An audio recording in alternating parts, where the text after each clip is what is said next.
And we're live. I'm changing my headline because I saw yours.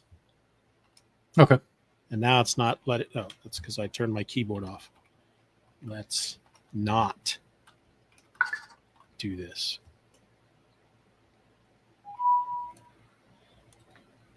There. Oh, one too many exclamation points, Steeven. Ed only used 2. There we go. Let's do this and let's not do this. But we're doing it anyway. Hey, folks. Welcome to the Superman Super Show Live.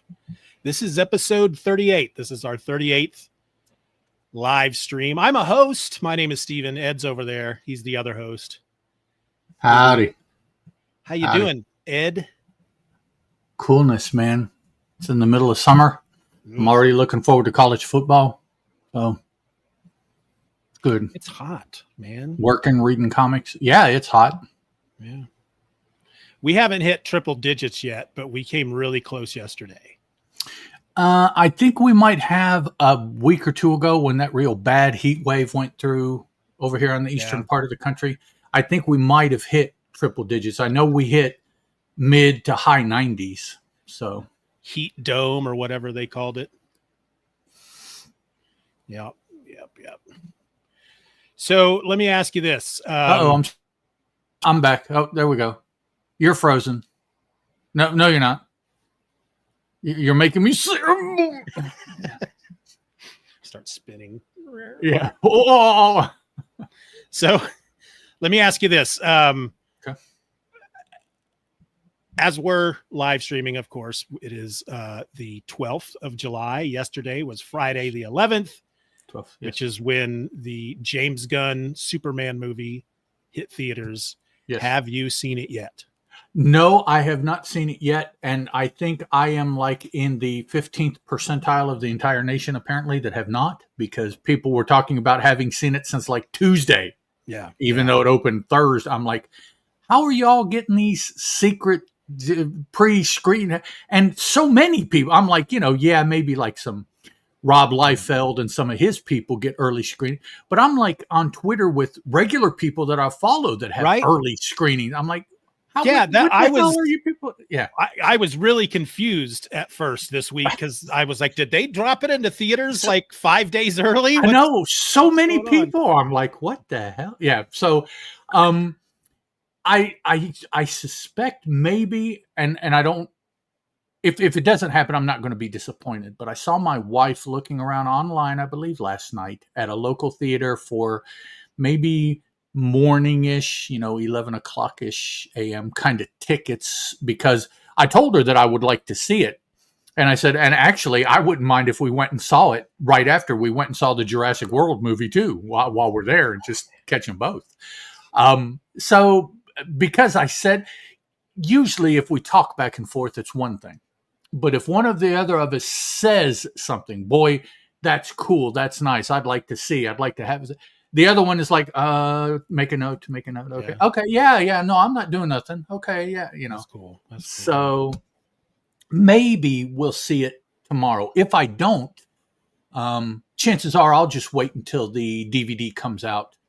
Maybe get it streaming first, because it won't stream on Disney, will it? Because that's go to Max. Warner Brothers. Yeah, we don't have Max. It would have to be Disney. So I'd probably wait until the DVD came out, which is like tomorrow anyway. So I mean, yeah. Right. You have one day in theaters only, and then it's like streaming for like 2 days, and then DVD. I hope we get it in the theaters more than one day, because I haven't seen it yet. I won't see it next week. I'll see it the week after next. Right? The week after next is my birthday week, and so that's we're going to see it on my birthday. That means that if you do end up seeing it, right?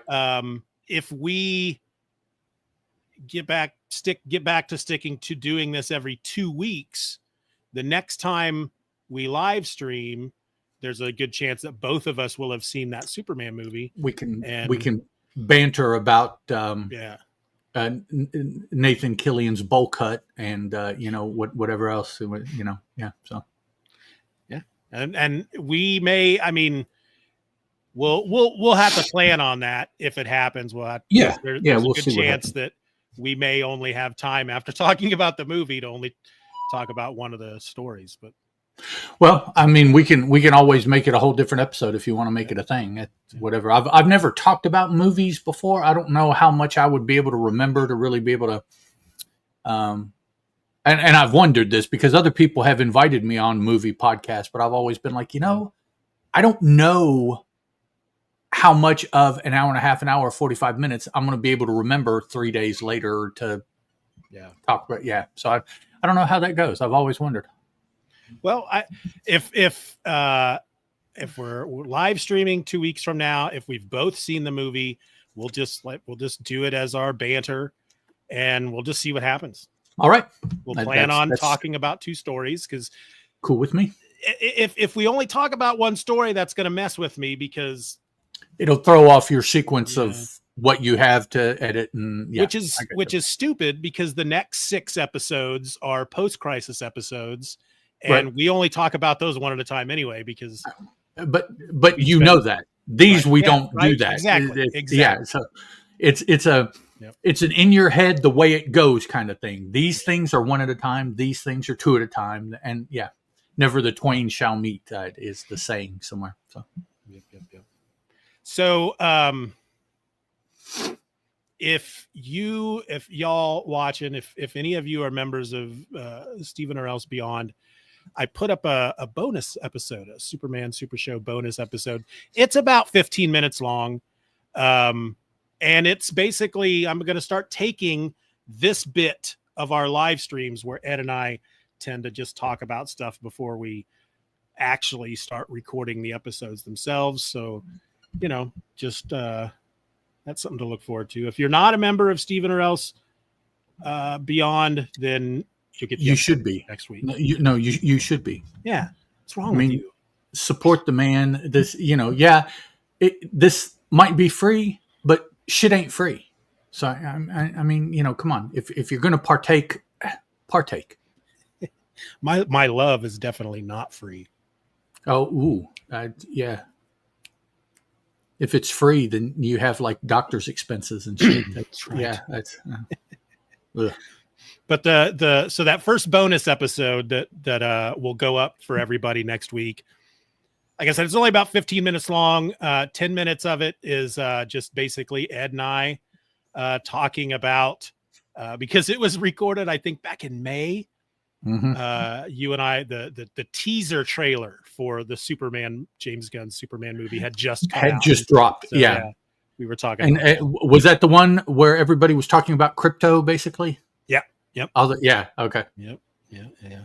My daughter has told me that she read that there was a scene in the movie that they cut because it did not test well with audiences, in which during one of the big superhero battles, the bad guy punches crypto. No. Yeah. No. No. The audience at that point was like, "Oh, hell no." Yeah. I don't care that he's a super dog. No. Yeah, I could see that. I was thinking you were going to say that they kicked crypto. I'm like, no, that's not going to test well for most people. Speaking of Superman movies,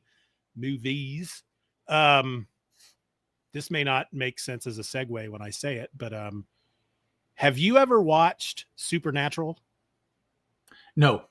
Never in the history of the show during its run. I've never caught one in syndication or anything. Yeah, I am relatively familiar with it. The names, the brothers, and the actors and whatnot.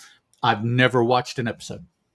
I'm rewatching it now because it's like 16 seasons. Yeah, it was on a very long time. And surprisingly, I had started watching it when it was on Netflix. I think there were 10 seasons up on Netflix at that point. And so then every time a new season would come out, I would watch it on Netflix. But when that final season went up on Netflix, I'm watching it. And the season ends like 12 episodes in. And I'm like, that was a weird ending. That was a weird ending for the season. And the more I thought about it, the more I had to look it up. What was up with the ending of that season, and find out that was just the first half of the last season. Yeah, some they hadn't put winter up the break second or half whatever. yet. Yeah. And at that point, I was just like, oh, well, I guess I'll wait until that second half goes up. And then I just never went back to it. And dude. Okay. so basically, it's like I have watched hundreds and hundreds of episodes. There's just 12 episodes left. Yeah, you've watched all but the last half of the last season. It's like, okay. So I started it over. I'm nearing the end of season 6 at this point. But the reason why I mention it in a part, man, my brain just flipped. Superman, did it have in regard to Superman? Yeah. Okay. The character of Sam on Supernatural, Jared Padalecki, I think is the actor's name. Right, Padalecki. Mm-hmm. There's a point there where, because he was still a kid when that show started. I mean, when I say kid, he was probably 18. Yeah.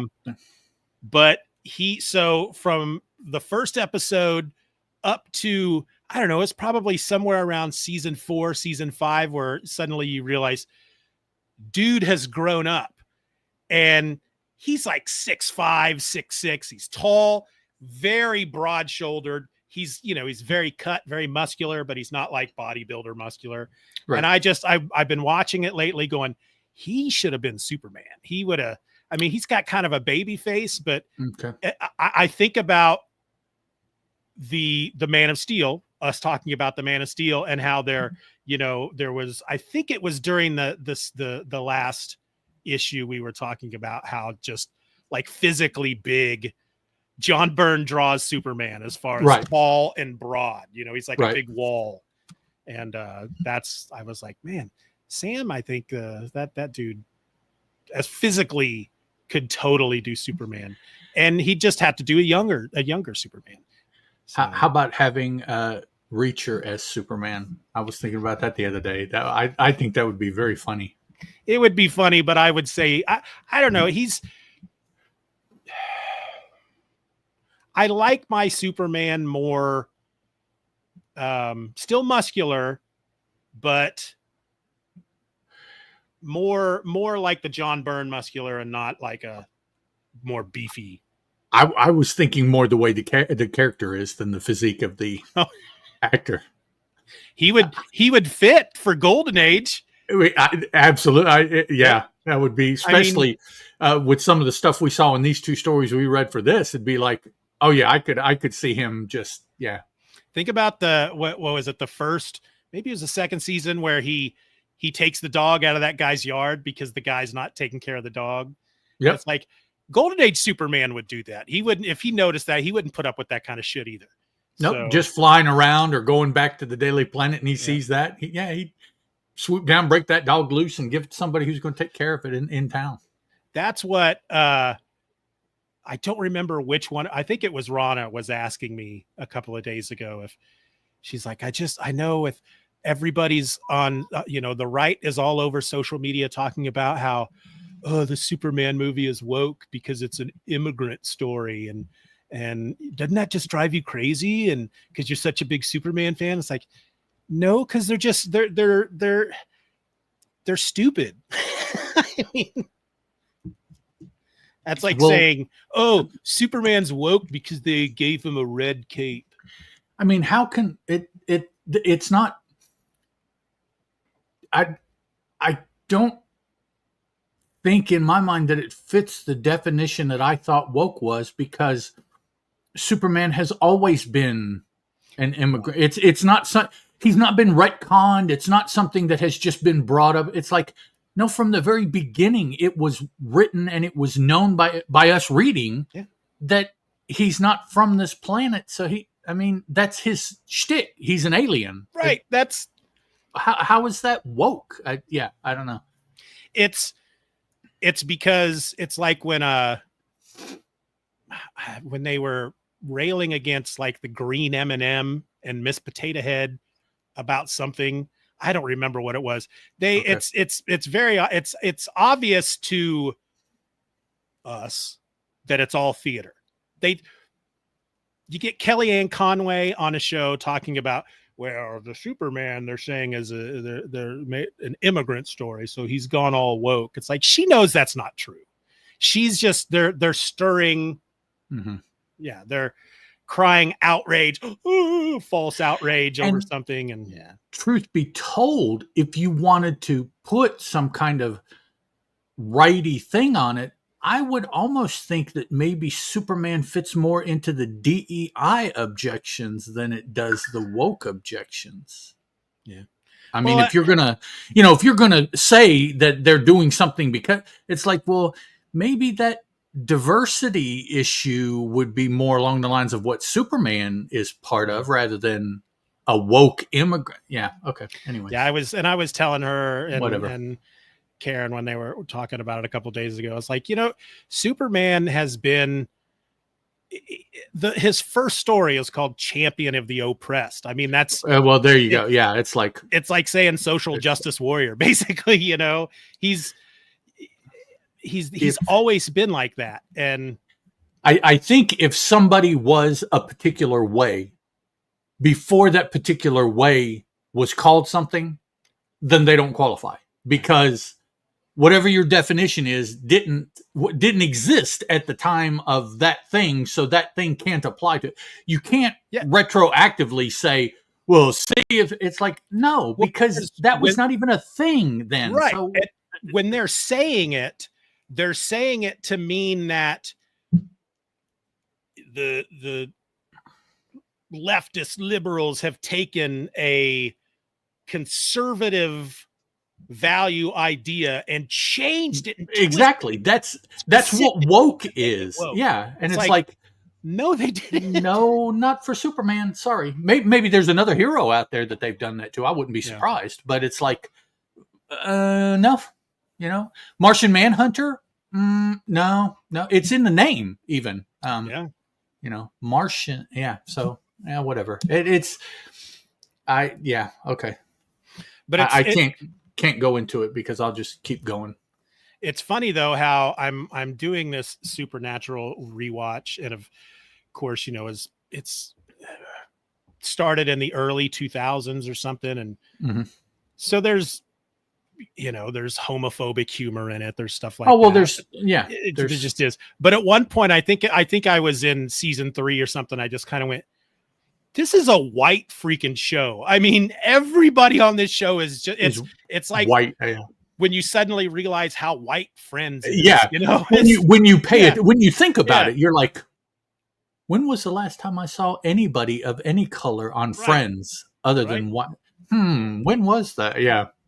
Oh, there was that one patron at the coffee shop that walked through the screen and there's that they sprinkle him in the background, but maybe but when you think about it, it's like, oh wow, you really had to try to do that, didn't you? I mean, that was very purposeful to do that.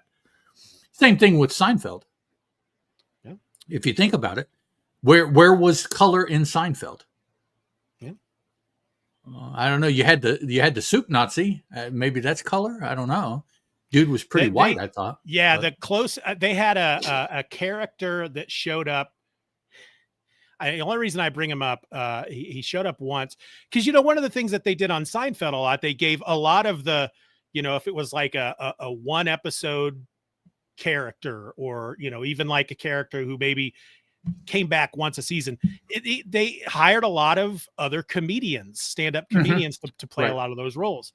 So there was a character that I think Jerry gets into it with out on the street because of a road rage thing, and he's played by Mario Joyner, he's a black guy. He's a comedian, and I loved him in the 90s. I used to watch half-hour comedy hour on freaking MTV and stuff like that, and he was one of my favorite stand-ups. And I found out just within the last couple of years that he and Jerry Seinfeld are like best buds.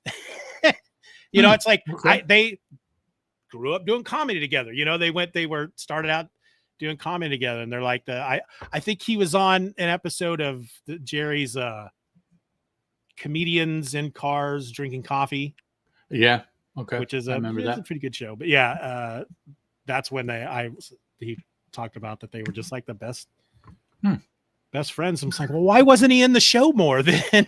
You know? Yeah. But I don't know. I don't know if I have anything else. I'm ready to go if you want to surge forward. Yeah, because I've just been watching. I watched the newest Marvel movie I'm on was the new Captain America, which was all right. Haven't seen it yet. It's it's like the second, is it Winter Soldier and Civil War, the second and third Captain America movies are just so good that I will go back and just watch them. I've watched them numerous times. This new one, it was all right. I mean, I don't know. Well, I have it on DVD, and I'll go ahead and go on record, and this will be this won't sound very good because I am horribly Caucasian and I know it, but for what I think are very valid reasons, not having to do with race or color, I am not a fan of the Falcon being Captain America. Yeah. I'm not a fan of the Falcon having the shield. And I know automatically that makes it sound like, oh, well, you don't like it because he's black. No, because he could be green or blue. Yeah. And I would not agree with the mantle being passed on to him for reasons.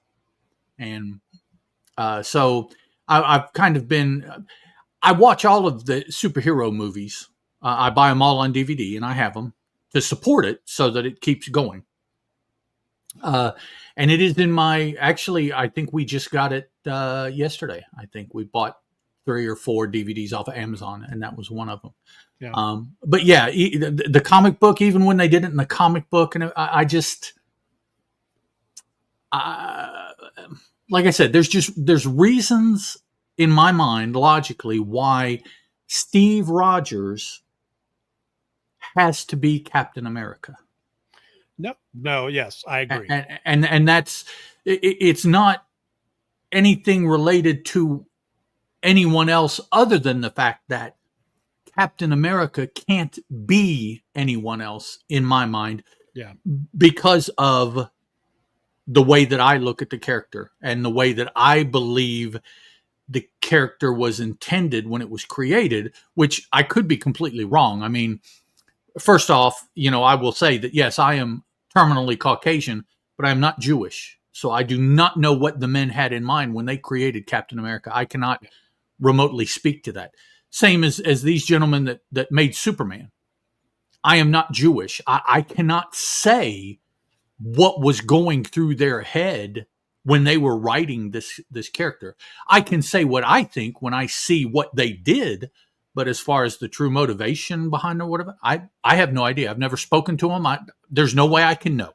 Yeah. So I don't presume. I don't try to know. So same thing with Captain America. But having read him, from my perspective, and seen what they have done with the character, there are aspects of the character that I'm like, you get away from the character if it's not Steve Rogers for reasons.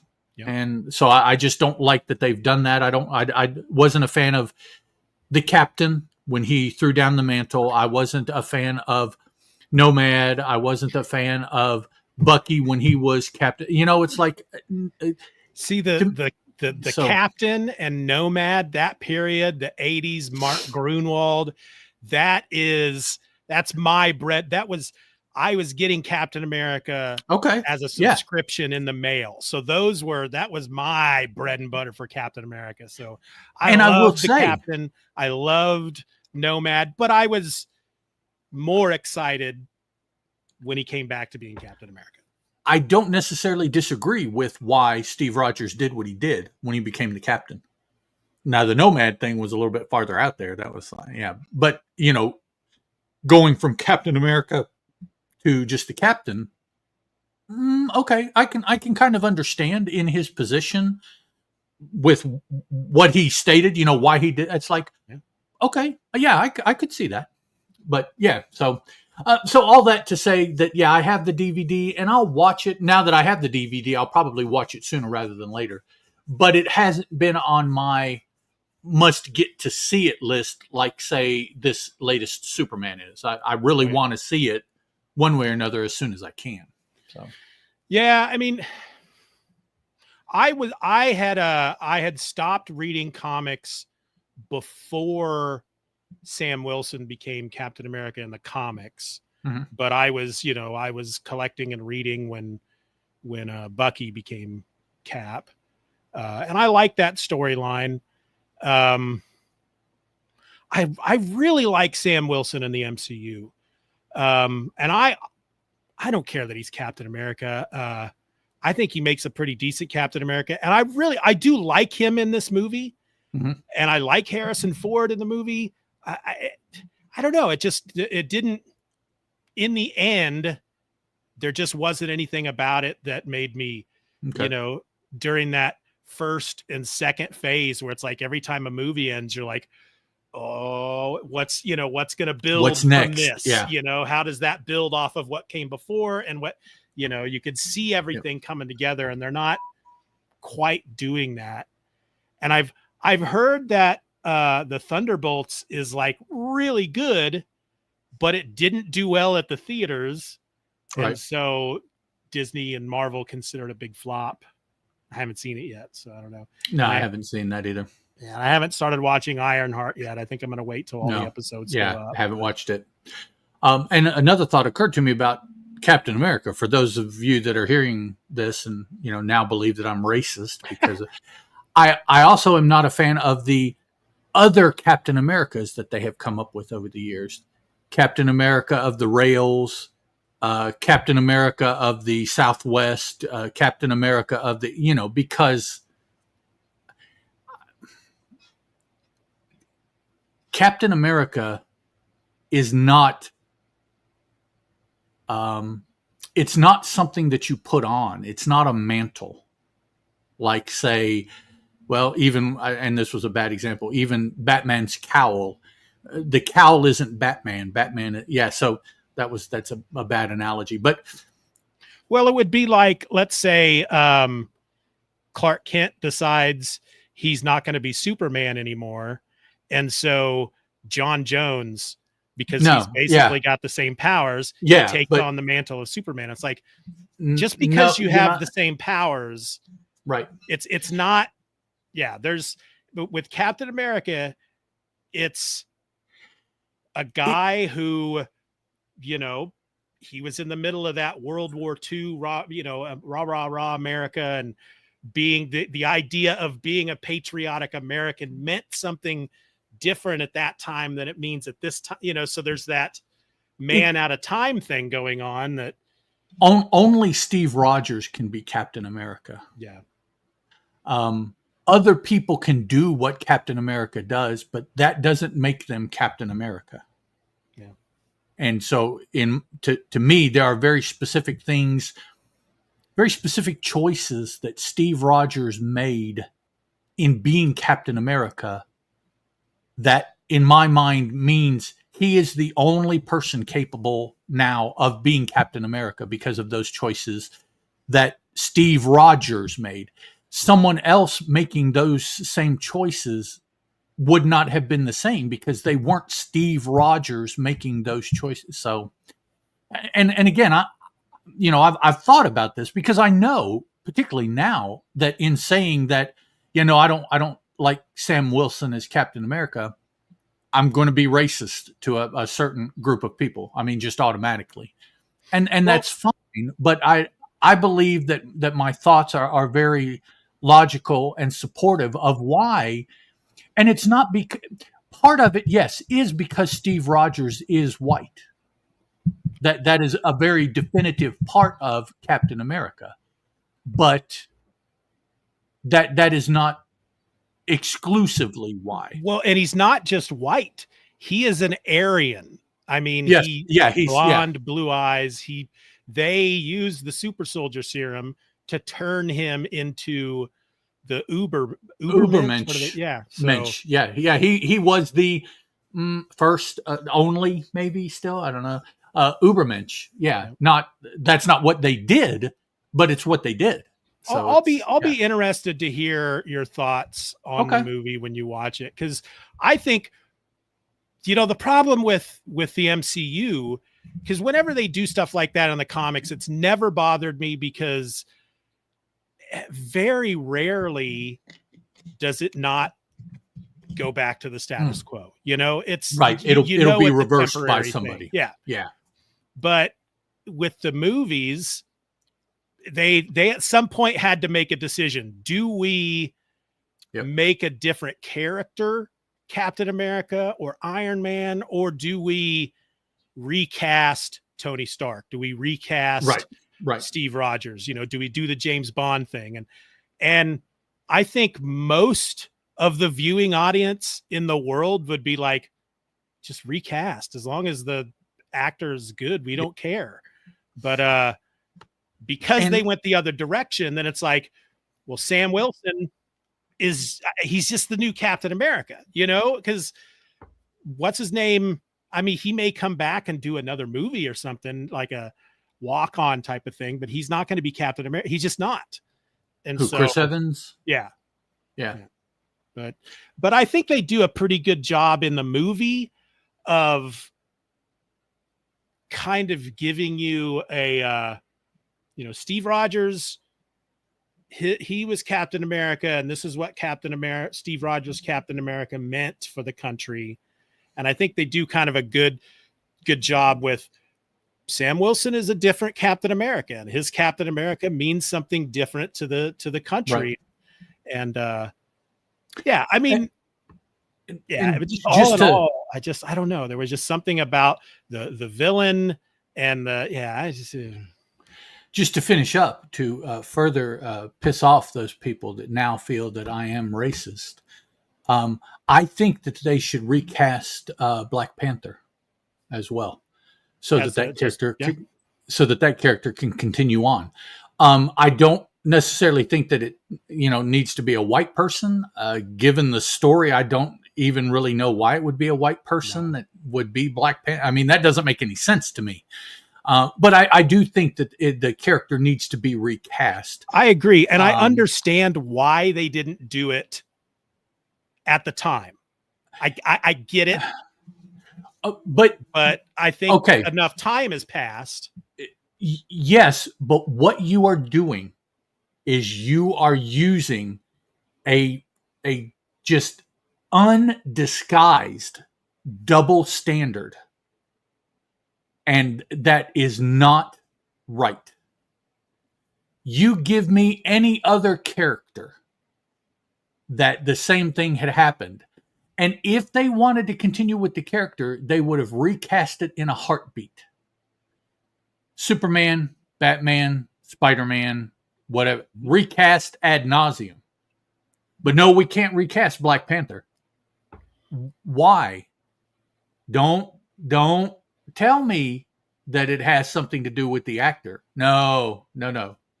That's a double standard, and that's not going to work. No, I get it. I think if the second movie, the second Black Panther movie, if that hadn't already kind of been in development, it was so close, sure. So that's I completely get what you're saying. I do. But I do think that at this point, especially when they have this whole, Secret Wars thing that they're going to be doing, they're going to tie up the whole multiverse thing. That's a perfect opportunity to recast somebody as T'Challa and bring T'Challa back into the MCU. Anybody could be T'Challa now. I mean, if you're going to other dimensions, other realities, because T'Challa could be a tree like Groot for all we know. I mean, who knows? That's what's funny about live action superhero movies or TV shows, is that whenever they do like a multiverse thing, and then they bring like Batman, there's been however many actors who's played Batman. So each one of those actors is a different universe.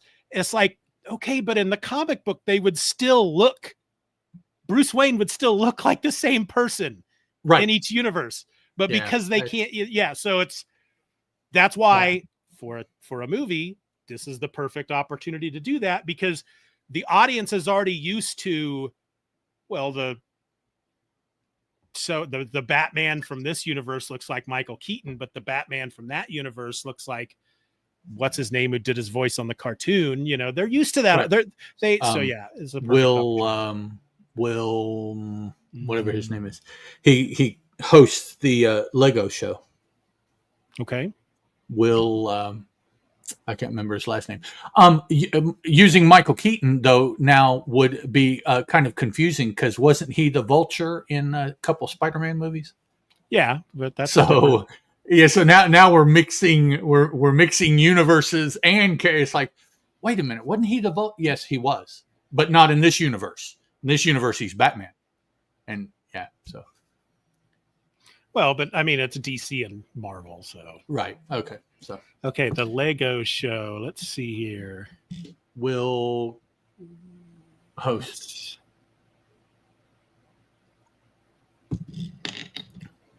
Because he plays on having done that voice on the hosting. There's not a name. I'm done. I'm tired of looking at it already. Will Arnett. Oh, from Lego Batman. Yes. The is that Lego not who Master. You were referring to? Lego Batman? No, I found a YouTube channel called The Lego Show. Oh, no. Yeah, no. This is a prime time competition. Well, I was talking about the guy who did his voice in the Batman the Animated Series. Oh, animated series that is now deceased. Yeah. Okay. Yeah. I think his name. Yeah, I wouldn't know how to start looking that up other than Batman Kurt, animated. I feel like Kurt something maybe. That doesn't sound right. I don't know. I'm old, dude. I mean, I'm not as old as you, but Kevin Conroy. What was K? Oh yeah, okay. Well, there we go. That was just makes me right. Yeah. Then I just okay. There was a vowel in it. I'll give you that one. I'm not standing on the hill. That's okay. Yeah, okay, sure, absolutely. Yeah. All right. You ready to record one of these episodes? Let's do it. Let's talk about some Action Comics 37. The following episode was recorded in front of a live streaming audience on Saturday, July the 12th, 2025. You're listening to the Superman Super Show, episode number 87, Commissioner Kent. Hello and welcome to the Superman Show. I'm a host. My name is Steeven. And 1,000 miles over there to it's my right. Why did I have the left, right? Because that's north.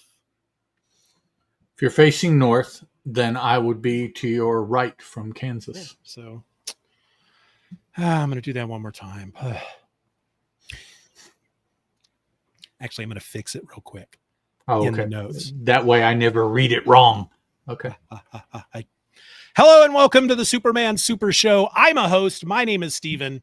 And 1,000 miles over there to my right is another host, Mr. Ed Moore. Ed, how you doing? I am doing well, sitting over here in my rightness. Right. You will always be my right. I will be right. Yes. What is that? There's a little symbol up here in the window, and it went away. It's weird. It says we got 2 people watching, though. Hey. All right. Well, as far as banter, I think we got a lot of the banter out at the top of the episode. We talked about Batman. We talked about Captain America. We talked about Superman. Actually, all of the banter was about superheroes this time. It's not always the case, but it did turn out to be that way this time.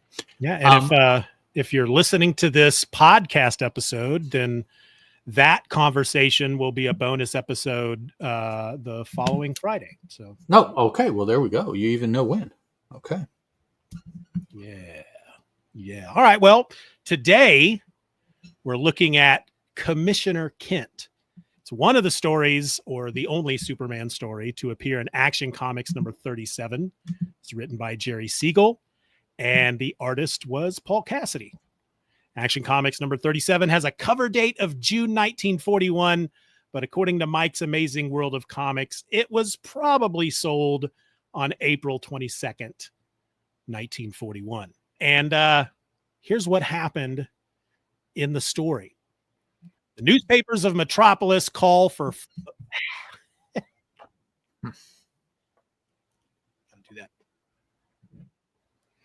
The newspapers of Metropolis call for the firing of Police Commissioner Kennedy due to his inability to stop rampant racketeering. His replacements are all assassinated soon after taking office. The mayor then decides to make Clark Kent the new commissioner. An assassin tries to kill Clark as well, but his superpowers enable him to survive. The police summon Clark to a jeweler where they have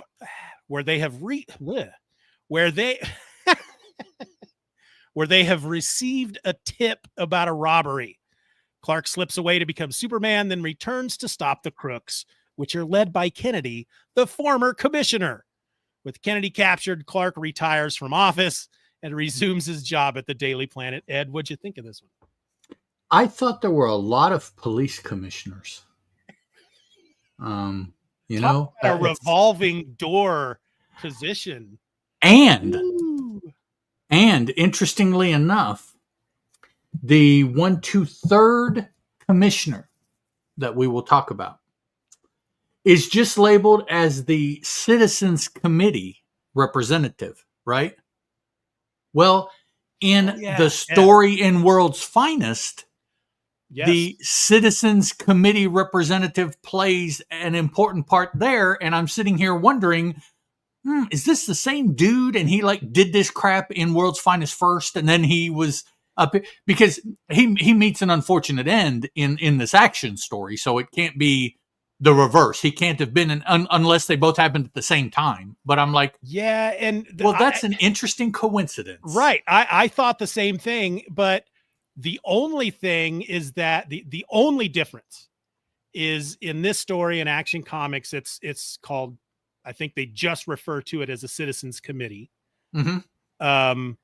They give him a name though in the World's Finest. In World's Finest, which will be the next episode, they refer to it specifically as the Citizens Committee that was formed to look into whatever that Unknown X, whatever that guy was called. So you're saying the Citizens Committee isn't one thing, it's an action that pertains to something that's going on. It's formed. Okay. That's what I thought. Yeah. I prefer the other way around because it links the two stories together, which I thought was kind of cool. Yep. So, and other than just, the revolving police commissioner door, a very standard on into World War II kind of Superman story. The art and the writing is consistently what this story was. I thought that recently we have seen some changes in Lois's character, and they came out in this story as far as how she is treating Clark. It seems to be a very representative example of Superman's writing right now as we're reading this action story. The World's Finest story I thought was it had a little bit different tone. The next one, and for those of you that don't know, I refer to both of them because we're hoping to record both in this recording, and so I have read both back to back, and so they're both top of mind. Fortunately, I don't confuse them too much, but I might. So, so just entertaining. I enjoyed it. It was fun, and I think the funniest thing about the different commissioners, because you got Kennedy, right? That was the mayor first one. Removes him from office. So the first commissioner is just removed from office. They replace him. So we'll say replacement one is assassinated. His name was Larimore. We'll go you'll go into it in detail when we do the deep dive, but Okay. I feel, what is there 3 total that are assassinated? Because I feel like no, just 2. The Is it second really and just 2? third, and then Clark. Huh. So the first is removed, the second and third are killed, and then Clark steps in. Okay. So And then, of course, we have a 5th that we don't know about because Clark resigns at the end of the story. Yeah. So in this story, we see 5 or 4, right? 1, 2, 3, 4. No, 5. There had to have been 5 police commissioners because of this one little story. So I can't imagine what the politics of the city are like right now, because you have this police commissioner, a new one like once a week for however long. So it felt like they were hiring a new one every couple hours there for one point. Yeah, you would think, but we both know that the machinery of politics does not move quite that quickly. But it would just be a matter of days, because you can't go very long without a police commissioner. They never said anything about somebody stepping in and being acting. Yeah. So as far as we know, that didn't happen. So yeah. All right. All right, let me set the stage. Can I set the stage? Set the stage. All right. When crime and politics lock hands, the newspapers of Metropolis unite in protest. To Clark Kent of the Daily Planet falls a stern task. To the average person, it appears that Kent has taken on a job too big for him. But what no one realizes is that Clark Kent is above average. For in reality, he is the dynamic champion of the helpless and oppressed. The amazing, the sensational Superman. That's 2 Spider-Man adjectives they gave him. Amazing and sensational. And what I read, for those of you that are watching, is this narration blurb here at the top of the page, which I really dig those, setting the scene, setting the stage kind of things. It reminds me so much of something you would hear on a Golden Age radio show by the narrator, just like this, before they get into the action of the actors and everything like that, setting the mood, the tone, and So I like those so much that there was a time when I was going to suggest, let's read that box every time, and that will be the cold opening for the episode, because it's basically the cold opening of the story. Right. Yeah, absolutely. But yeah. Okay. So when we get into the story, we start off with a armored car being robbed. And then we're told that it's due to racketeers doing this. And to reinforce the fact that it's racketeers, we show a gambling den, which we know here in the next panel. Those are always controlled by racketeers. So you read the text and it tells you, and then you read in quotes the drawing, and that reinforces that racketeers are just.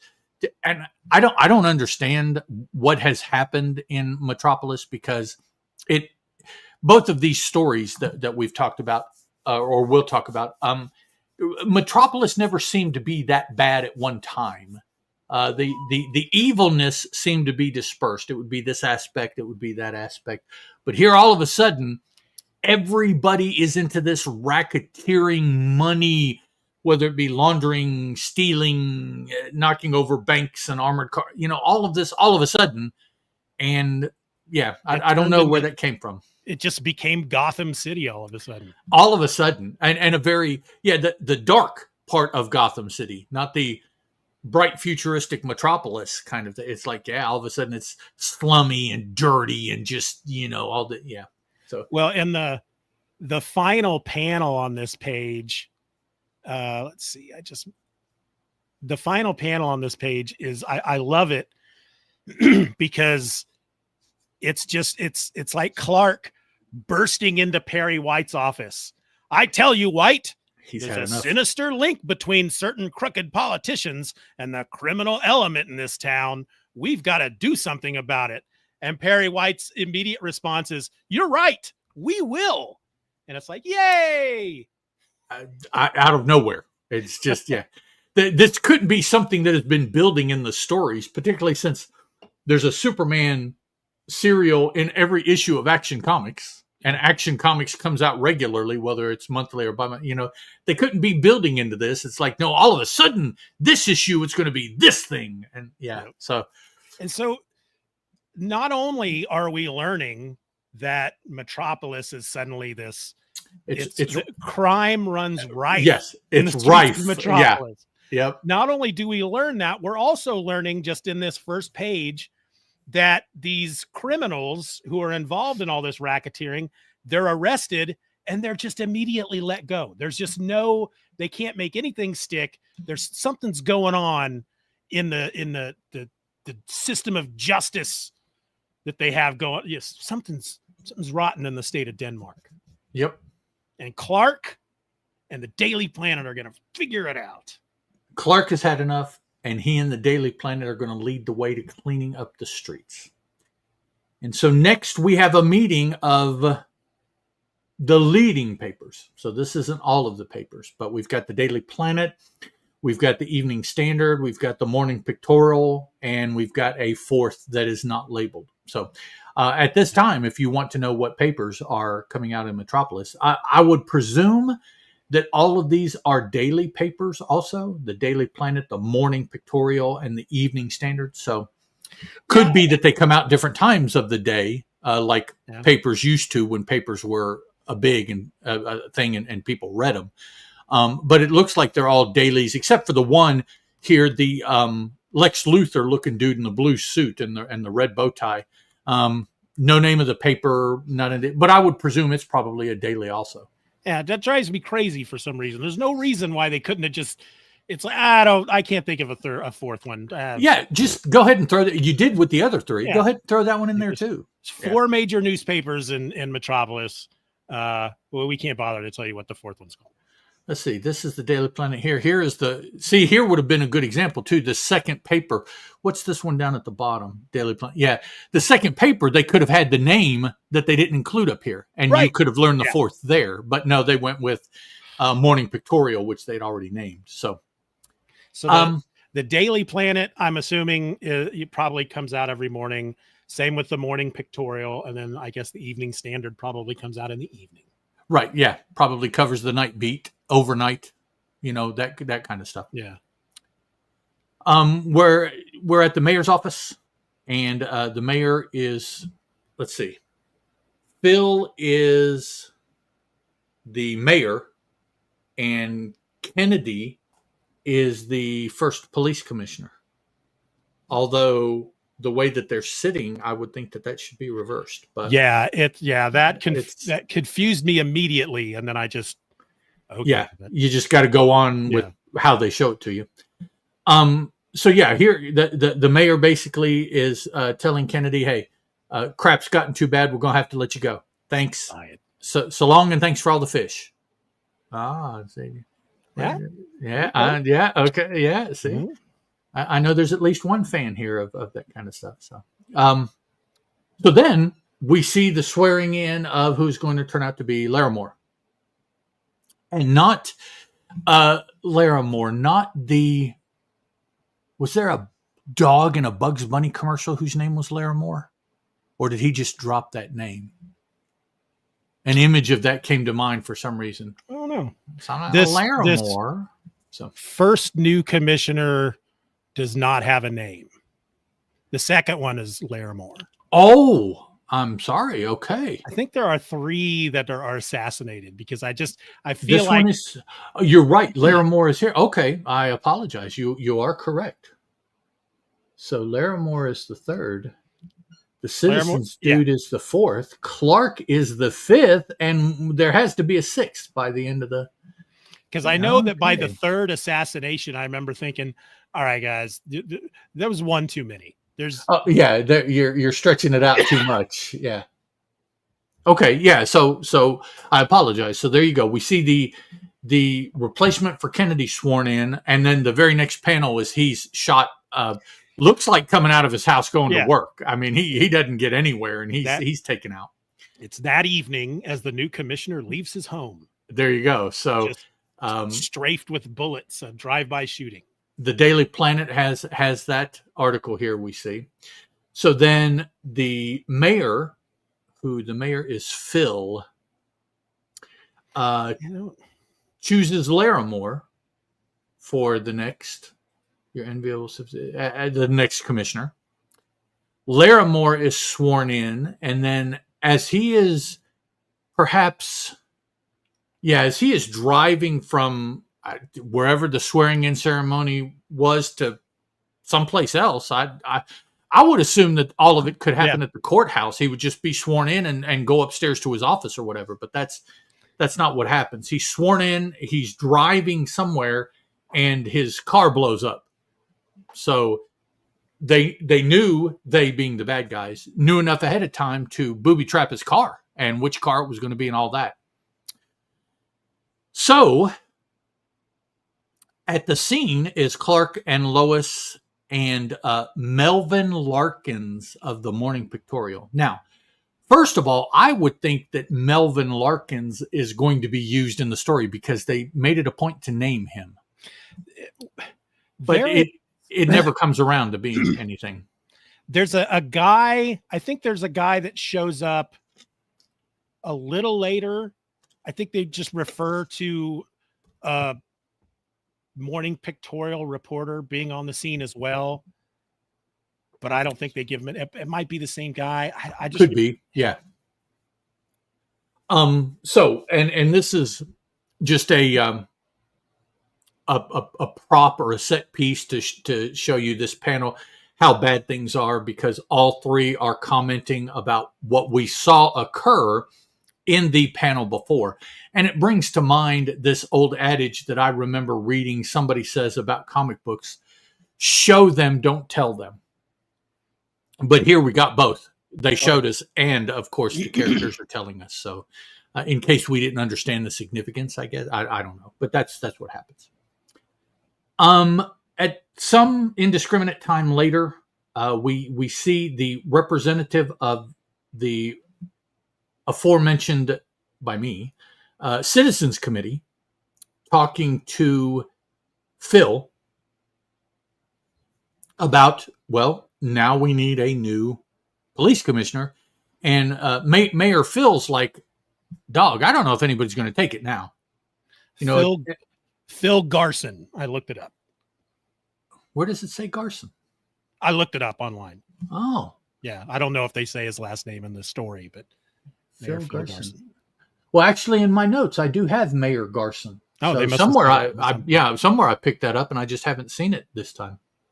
Phil Garson. Okay. Mayor of Metropolis during Superman's first reign, or what? Yeah, however you want to put it. So the Citizens Committee, I guess, chairperson, representative, I would assume it's probably the chairperson of the Citizens Committee, about the increase of racketeering in Metropolis. And I added that last part myself because of what comes up in a later story about how that's set up that Steven brought up. Is talking to the mayor, and the mayor says, say, since you're so interested in doing this, I'll make you the next police commissioner. And the dude's like, well, I'd be delighted, and I assure you the criminals will have to step lively if they hope to catch me off my guard. Later that day, I presume, the newly appointed police commissioner is walking home. He runs into Lois and Clark and probably this Daily Pictorial dude, because he's still dressed the same, Melvin Larkins. So since those three are still together on the street, this must be like very, very soon after this car exploded. Yeah. And he's walking down the street. Everybody, Clark and Lois acknowledge him. Word has gotten out that he's been made the new police commissioner, and he gets assassinated. Bullet, well, not a bullet. It turns out the briefcase that he's carrying blew up, and so he exploded all over the street, kind of like the car. And so now we have the Morning Pictorial reporter, Lois and Clark, all on scene. Come to find out that the briefcase isn't even his briefcase. The briefcase he was carrying was the mayor's briefcase, which means that the bomb was intended for the mayor. And so unfortunately, this latest police chief was killed by mistake, because actually they meant to get the mayor. I don't know why they would shift from the police commissioner to the mayor all of a sudden, but that's what they were going to do. Talky talk here. Basically, the point of this next little scene is that the mayor, he comes on scene 2 for whatever reason, I guess having heard the explosion maybe. And Lois talks the mayor into appointing Clark as the next police chief. Clark is kind of, he doesn't want to do it, but he rather easily accepts doing it because he knows that no matter what the bad guys are doing, they're not going to be able to hurt him. But he also knows that if he survives too many attempts to kill him, his secret will be out. He'll have to come up with some reason why. So I'm sure at this point he's like, yeah, okay, I'll be police chief, but man, I got to hurry up and figure this out because I can't have them shooting me and blowing me up and all that because, I won't be hurt. So, yeah. So he and Lois kind of go back and forth a little bit. She wants him to be a man, right, and accept this assignment, if you will. And of course, Clark is hesitant because of what it could mean for exposing himself as Superman. Well, Lois gets fed up with his waffling and leaves him. I mean, she walks out of the scene. Later on, at Clark's office, Clark and Lois are talking. Looks like somebody was just here. He's beginning to take on the appearance of a corpse. I don't know. Maybe this is the Daily Pictorial dude grabbing an interview from the new police commissioner. I don't know, but he leaves Lois and Clark here. That's the thing. Look at so you're looking at page 4. Mm-hmm. Look at that first panel on the third row. You've got Lois, the guy from the Morning Pictorial, right? The mayor, right? And Clark. Okay. Well, the mayor and the other reporter, they're dressed exactly the same. They look like the same guy. So whoever that is leaving, it could be either one, frankly. Could be the mayor, and that would kind of make sense that he has walked Clark up to his new office. He's kind of introducing him to his new job, and then decides to leave Clark because he knows very soon Clark's going to die, and I don't want to be here when whatever happens so that it doesn't hurt me. He should be turned into HR just for saying that. It could be. If that's the mayor, yep. Like, hey, I gave you this job. You already look like you're dead, so I'm going to leave. Yeah, I'm gonna go ahead now. Yeah. Plus, I mean, come on, the mayor. So what is this? 1, 2, 3, 4. 4 police commissioners have been assassinated, or 3 have been assassinated in very short order. He's got to know. Oh well, I'm standing next to the new target. Let me go ahead and get out of here. Yeah. Yep. Especially because he found out that the bomb was intended for him because it was his satchel and not the new police commissioner. So he's like, yeah, I'm outie. I'm going to go home and just stay there for 3 weeks until all of this is done. So Clark and Lois, the next several scenes here, Lois has an idea. She has an underworld associate. Maybe she has turned him to a CI, probably. But she saved him. She kept him from having to go to jail about something. And so she feels that he owes her. So she gives him a call. She sets up for him to pretend assassinate Clark and Clark win. That way it boosts Clark's what is it, Q score? Is that what it's called when the public thinks highly of you when they're polled? Q score? Yeah. Anyways, we have a president currently that is all about looking good in the newspapers right now. So so she sets that up. She and Clark go out. As soon as they go out, Clark is beset by somebody that threatens him. Sticks a gat in his ribs from behind. Can I say that word? Gat? Is it? I think so. His rod. Jams a rod in his ribs from behind. Well, that's another code word for the gun. Don't get all weird. If I had some pearls, I would be clutching them. Clutching. Yeah. And just to show how evil this dude is, and probably to tell us that turns out this dude is not who just called Lois. He pistol whips Lois to get her to be quiet while he is holding Clark at gunpoint. Now, because of that, Clark starts to roll up his shirt sleeves on his... Well, Clark still thinks, even at that point, that good it's a for fake. you, Lois. You're making it look just like the real thing. He still thinks it's all fake. I don't think so. It didn't look fake to me. Looks like she got her jaw jacked there by the pistol. Clark just thinks she's that good of an actor. So now it's Clark and the pseudo thug who takes a shot at him, and Clark is able to dodge it because he's Superman. Now the guy doesn't shoot to miss. The guy is real, and he's trying to assassinate Clark. So all of this that Clark is doing in order to accomplish, he is having to do using his superpowers. So he is staying alive as Superman, not as Clark. Guy tries to shoot him, doesn't work. Throws down after one shot.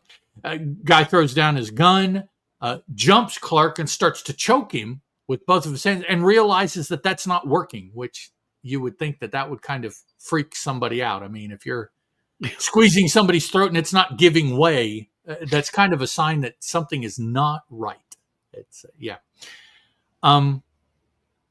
So a little conversation, Clark's like, yeah, that's not working, is it? You're just a weakling. And dude is like, man, I was trying with all my strength. What's going on here?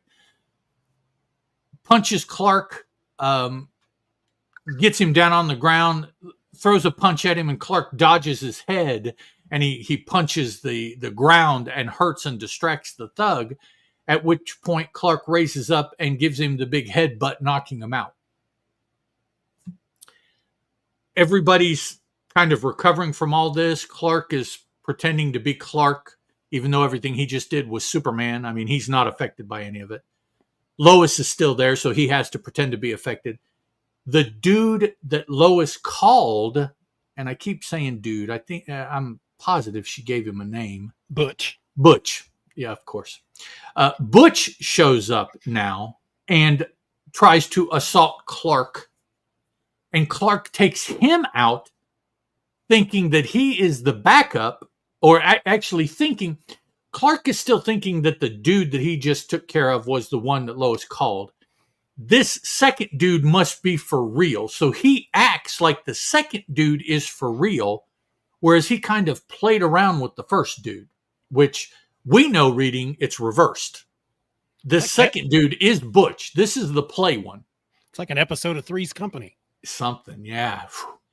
And Butch just, Clark punches him once and Butch runs off because he's been hit by a crowbar, essentially. And he's like, I was going to play, but I'm not playing this. This is not, not my thing. So he takes off.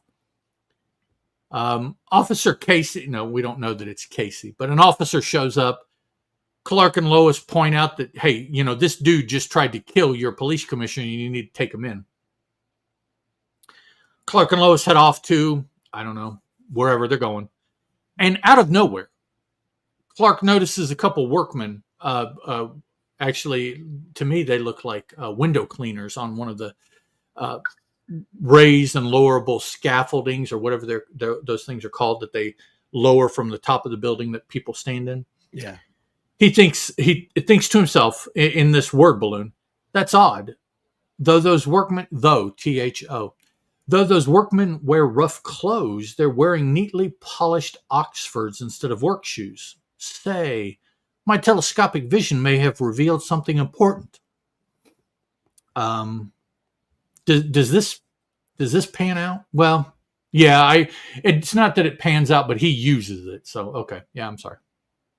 Next page, he goes and we're told that he removes his outer garments because now he has started wearing his Superman outfit under his clothes, but yet when he takes off his clothes, he bundles them up and puts the bundle of clothing under his cape somehow, which comes up either later in this story or in the next one that he does that. We've heard him say that a time or two. That's a recent thing about changing to Superman and changing back and whatnot. Doesn't always come up, but and not only I don't remember if it's this one or the next one. Not only do they mention it, they don't call his cape a cape. They refer to it as a cloak. Mm-hmm. A cloak. So he changes because he's going to investigate these two guys. He's suspicious enough that he wants to check them out now. On his way to them, from the time that Clark saw to the time that Superman gets to them, we're told by the narrator that they have thrown an incendiary bomb through the window into the mayor's office, which is right where the scaffold thing is at when Superman sees it. So Superman gets there just in time. He sees him do this. He grabs the two of them, slams them together, probably crushing one or both skulls in doing that time. I can't imagine he can do that lightly, tap them enough to knock them out. It's a, yeah. And then I guess because they're not in full consciousness, they fall off the thing. I wish I could remember the name of that. They fall off the scaffolding. I'll use that, although that's not the right term. That's not what this is. Superman goes after them, grabs them both, sets them both down on the ground, lets them go because he's got to go back up to get the bomb that was thrown in the office. Now, by the time he gets there, the office is aflame. We have the mayor. Oh, here it is. Garrison. Right there's his last name. Garrison is the secretary in the office. The office is going up. Superman comes in the window, kind of huddles them against a non-burning wall and covers them with this cape also, in essence, which is removing them from the flame. And then I'm sure the cape is of whatever Kryptonian fiber, so it gives them protection. He blows out the fire in front of them, extinguishes it. So the mayor and his secretary are safe. Superman jumps back out the window down to the ground to go after the thugs, but they're gone. So he doesn't know where they went. He goes to a phone booth and changes. No, that hasn't occurred yet. He goes into an alley, changes back into Clark Kent, and goes back to doesn't go back to City Hall because since he just came out of the mayor's office, this building that he's at right here must be City Hall. Yeah. So he changes to Clark, goes back in, goes up to the mayor's office. And by this time, all the official people are there, because of what just happened. The mayor's office got firebombed. He was physically threatened and everything like that. Runs into Sergeant Casey. Casey is Clark Kent's and Lois Lane's, not really a CI, but he is their contact that they consistently use with the police. He's like their Commissioner Gordon, basically, at this point. Yeah, he doesn't necessarily feed them information as reporters, but he is the one that they most frequently call when they need a police presence to wrap something up or to ask a question as reporters or something like that. Now, it has become Officer Casey. Yeah. But Officer Casey is not coming to them as reporters. Officer Casey is coming to Clark as the police commissioner because a tip has been received about a robbery at a jeweler's at noon. So the tip was where, and the tip was exactly when, which makes me very suspicious of the tip because that's an awful lot of very precise information. Smells like setup to me, but we'll see. Maybe in 1941, maybe the bad guys didn't set up the good guys like that. I don't know. Casey drives Clark to the jeweler. We see that there is a probably massive police presence. The entire joint is staked out, and they're just waiting for noon. Yeah, they're waiting for noon to come around for something to happen. Clark is thinking, if this place actually is going to be attacked, I want to be in a position to really do something about it. So in the midst of the stakeout, inside, Clark gets up and says, excuse me, I'm going to go over here. Which, yeah. Casey is suspicious, because Clark does this, of his police commissioner. I don't think there's any reason for him to be suspicious. He's the police commissioner. He could be getting up to do anything. Maybe he's going to call in reinforcements. Call in the National Guard. I mean, they do that in L.A. all the time. Oh, no, sorry. Call in the National, whatever. But Casey's suspicious, sets one of his other officers to watch Clark. I don't trust him. Tail him, see what he's doing. Clark knows automatically, a policeman playing truant officer for Casey. I've got to dodge him, but how? He thinks. Here we go. The police officer rushes into the phone booth, which I guess means that Clark went into it. I don't know. Yeah. But it's a one-person phone booth, and when the officer gets in there, he sees there's nobody else here. And I'm wondering, well, in order to go into the phone booth, you had to have seen Clark do it. Now, if you saw Clark go into the phone booth, you wouldn't rush in because there's no way out. Yeah. So you would only get suspicious if he had been in there a long time, and then you'd go to see. And once again, Clark's not in there, so how the heck did he get out? Yeah, so this is kind of specious to me as far as what all goes on here. It's weird, but police officer goes into the phone booth. Clark is not there. Clark traps him in the phone booth so that he can do his Clark Superman thing and he doesn't have to worry about being seen. We have a panel of Casey wondering where Benchley is. Benchley is the officer, and Kent. So he's wondering where they're at. Clark said he was taken off to do something, so I don't know why Casey would think that he's coming back, but okay. Clark goes and changes. Is this where it says? Yeah. Strips off his... No, just says he strips off his outer garments. Yeah, okay. We almost have a hanging Superman here. We see him just climbing into a window, so I guess we're going to presume he flew up to the window and he's just climbing in. So, yeah. Okay. A window, I would presume... Yeah. I'm going to say it's in the same building. I don't know why he went. Why not just stake out a building across the street? And I don't know. But he's in a window. I'm going to say in the same building. He sees a car comes zooming up the street, and we see that it turns and crashes right through the front door of the Jewelers Exchange. When it does, the officers in there open up Tommy guns, pistols, what have you. Whoever's in the car releases gas from the front of the car. The car, we find out, is not damaged by the small arms fire, so they're assuming it's armored, bulletproof. The gas, is some sort of anesthetic gas, so the dudes in the car are not bothered by it, but now all of the police officers outside the car are rendered asleep from the gas that the car releases. So this was the plan all along. It was a setup. They knew the cops were going to be there. They made this car to go, not be stopped by small weapons fire, put itself in a position by crashing into the Jewelers Exchange to release the sleeping gas and knock out all the police. Okay. Yeah. And so it happens just like that. And then they leave. What does this say? Suddenly into the building races. Yes, I mean, there's no, yeah. So they leave. The whole point was to knock out the officers, and they were going to leave. That's all they were. That's what the setup was for, was to do that. Yeah, I don't know if when Superman shows up, it's like, because they literally just flip a Yui there in the store. So I don't know if they're like, holy crap, Superman's here. And so they just run.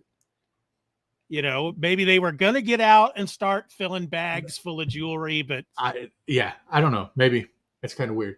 And if you guys hear anything, a gentleman that does our lawn is here, and it sounds like he's just started cutting the grass. So Okay. I'm at an exterior window, and so momentarily the rider will be right beneath my window, although it is shut. I literally have a window air conditioner right there that's practically full blast.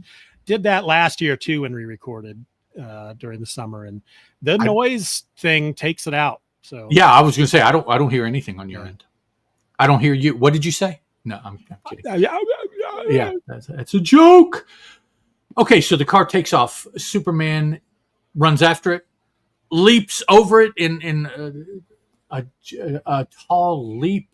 Yeah. Anyways, I forget what that part of the leaps Superman over intros. tall buildings in a single bound. In a single bound. That's it.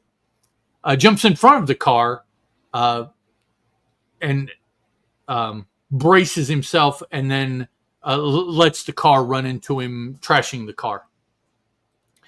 Now the car is inoperable, and the driver, there was only one person in it apparently. The driver jumps out and attempts to flee. Superman runs him down, and the narrator tells us the police have charged out of the gas-filled jewelers exchange. Now as they so it knocked him out for like, I don't know, a minute and a half, and that was it. Now they're okay, and the police that were in the jewelers are running down the street to nab the dude. The driver of the holdup car is none other than your former police commissioner, Kennedy. Ooh, look at that. Look at the narration there on that second panel. But a flying tackle over the space of 100 yards brings down the fleeing criminal. So Superman jumped 100 yards. And that guy's spine has been snapped in half. Oh, he is smushed. He is absolutely smushed.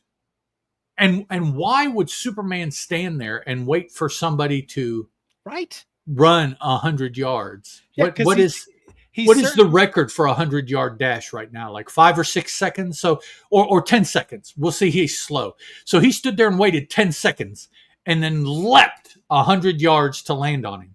Yeah, because he's certainly much closer to the guy than 100 yards when the guy gets out of the car and starts to run. He could have taken one step and snatched him up by the collar just right there in that panel, boom, and but no, he waited for him. He's like, almost now, and Superman is the cat and Kennedy is the mouse, and he's toying with him. He's like, I'm gonna let him think he got away. And it looks like he's tackling him. It looks like he's got his head in his hand. By the head. He's tackling him by the back of the head, not around the feet like you would think. So, no, he's going to give him some asphalt burn there. Yeah, so the fact that in the very next panel, the guy's on his feet, he looks okay. He's got his hands cuffed behind him. Oh, yeah, Superman's just holding his hand, yeah.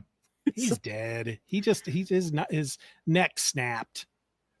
You can't land on somebody's head like that after leaping 100 yards. Right, yeah, and smushing him. Yeah. Exposing Kennedy is a great feather in my cap, but of even greater importance is capturing you. What? This is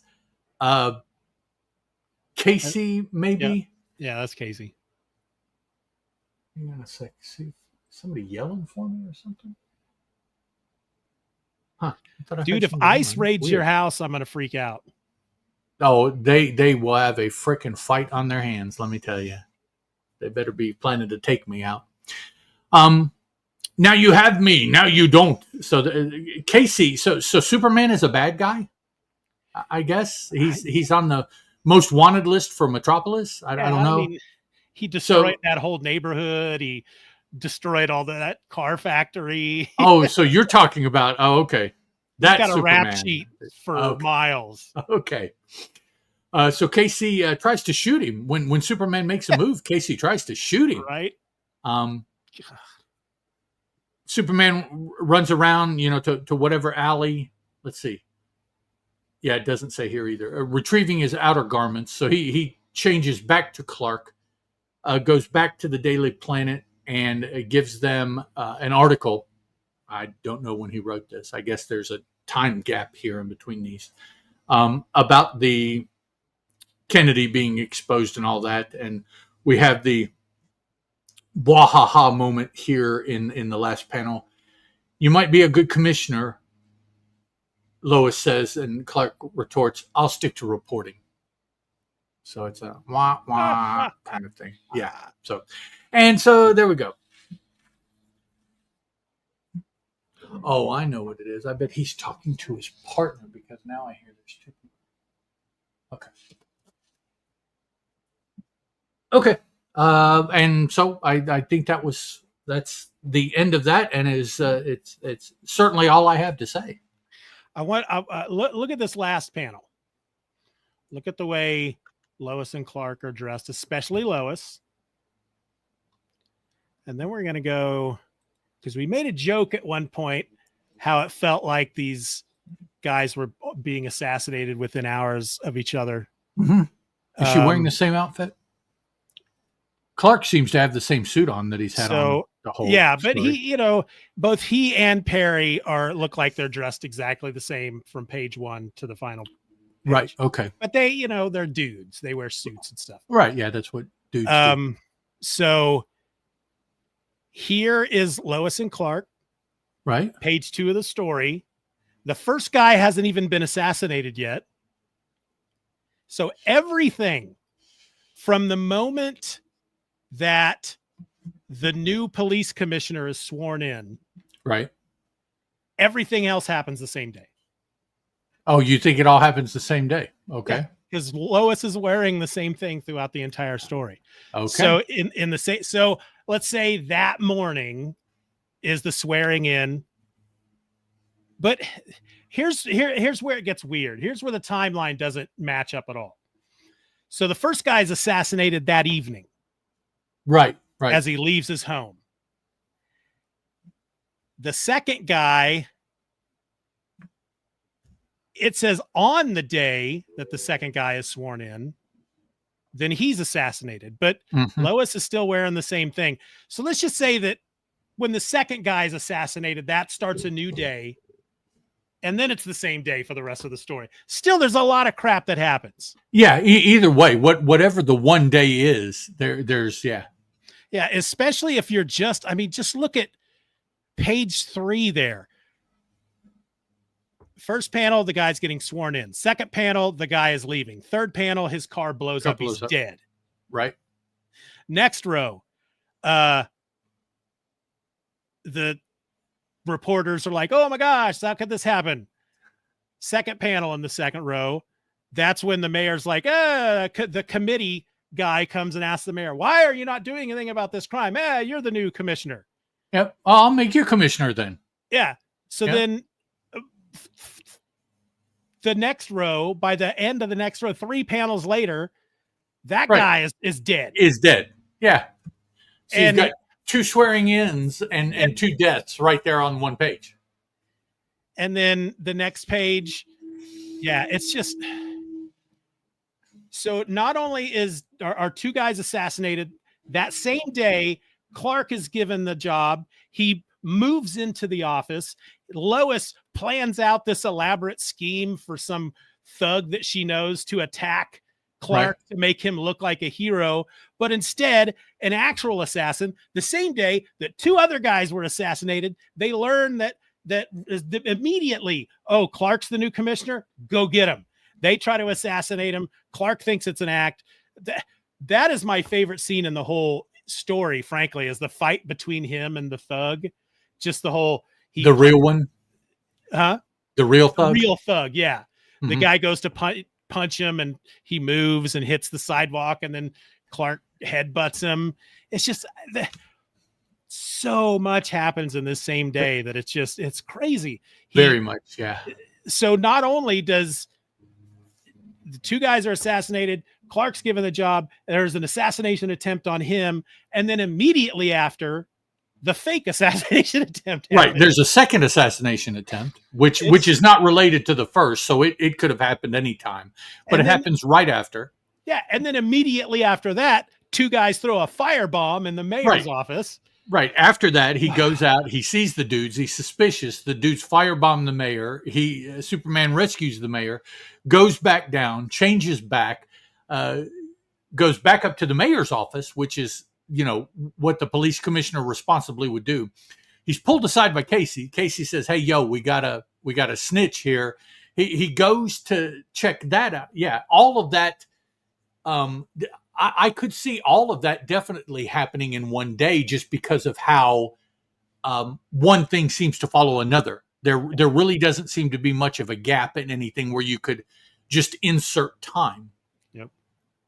And this is one of those stories that really, I mean, you could say it about a lot of the Golden Age stories, but as far as, I guess, story structure, what this story is trying to do, it's super basic. Right. All the story is trying to tell us is that Metropolis is overrun by crime, and it's because the police commissioner is crooked and he lets all the criminals go, and he helps, he's a thief too, and he's making all this money. And I mean, that's it. Yeah. And so to get us to fill in all the rest of the stuff, they had to kill three other commissioners. They had to firebomb the mayor's office. They had to rob a jewelry store. They had to fill in the story. Yeah. Yeah. Just to, and so you get that just back to back things happening one after another. You get that even if most of this didn't take place in the same day, it would still feel like that because the way it all just. Definitely. And unless they did something, which they didn't, there's nothing that tells us that it's not from A to B to C to D to E, there's no break. So yeah, this is a hell day, man. For Metropolis, for Clark, for the papers to try to keep up with what's going on. That's a full day. All right.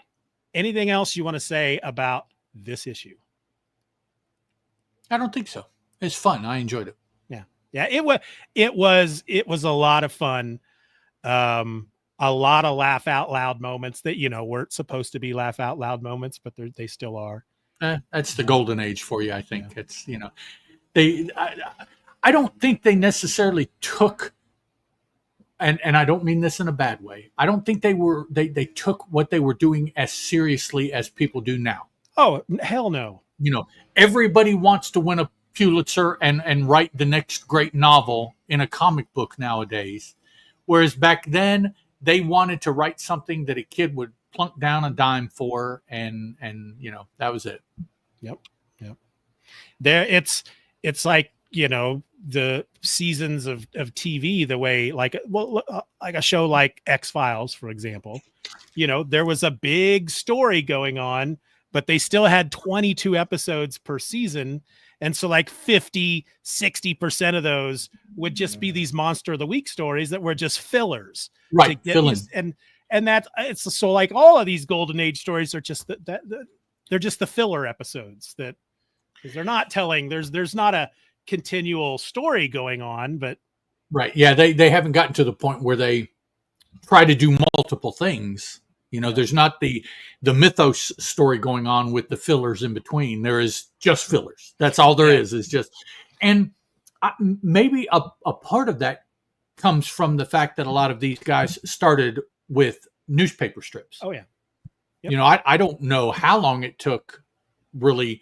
Well, no, I take that back. I think some places like Terry and the Pirates, I think that had some extended stories and things like that. But most of your non-serious strips were very much one-off, one day or maybe a day to the next or something like that. And that was as far as it was planned. I think maybe some of your adventure strips and the Phantom and stuff like that, maybe they were extended overarching or overarching, whichever word it's supposed to be. But not very much. All right. In our next episode, Metropolis plunges into panic as the shadowy unknown X unleashes a crime wave so ruthless, even Superman's fists can't force a confession. When Clark Kent's investigation points to a respectable citizen's leader, our hero uncovers a shocking betrayal that pits friend against champion. Tune in to watch Superman unmask the true kingpin and deliver justice with thunderous cape billowing flair. That's going to be next time on episode 88, when Ed and I are going to take a look at the Unknown X, the Superman story from World's Finest Comics #2, published in May of 1941. So until then, folks, I'm Steven. That's Ed. And this was the Superman Super Show. Bye. Ciao, Bella. We need music. All right, I'm going to save this Audacity file.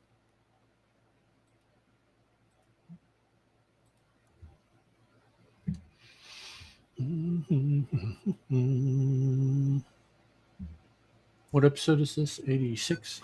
87. 87? Yep. Oh, I thought this was 86 and what you call it next was 87. Okay.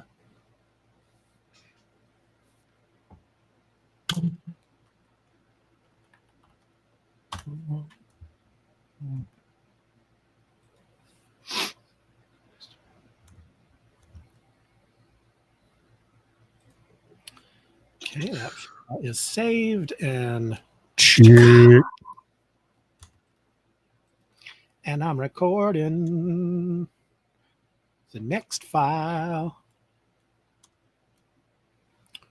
Okay.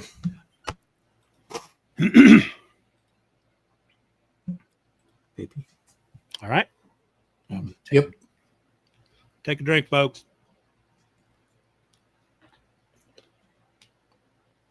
So it's 12:35 your time right now. Mm-hmm. You need to be done by when? 1:30. Okay. An hour. We can do this. All right, For those of you that are watching that may be able to see this, this is Aubrey. Say hello, Aubrey. Hi, Aubrey. Named after my wife and I favorite wrestling referee, Aubrey Edwards from AEW. All right. Cool. All right, so we ready? Yeah. Let's see. Do I have the book? Yeah. Okay. You're listening to the Superman Super Show, episode number 88, The Unknown X. Hello and welcome to the Superman Super Show. I'm a host. My name is Steven.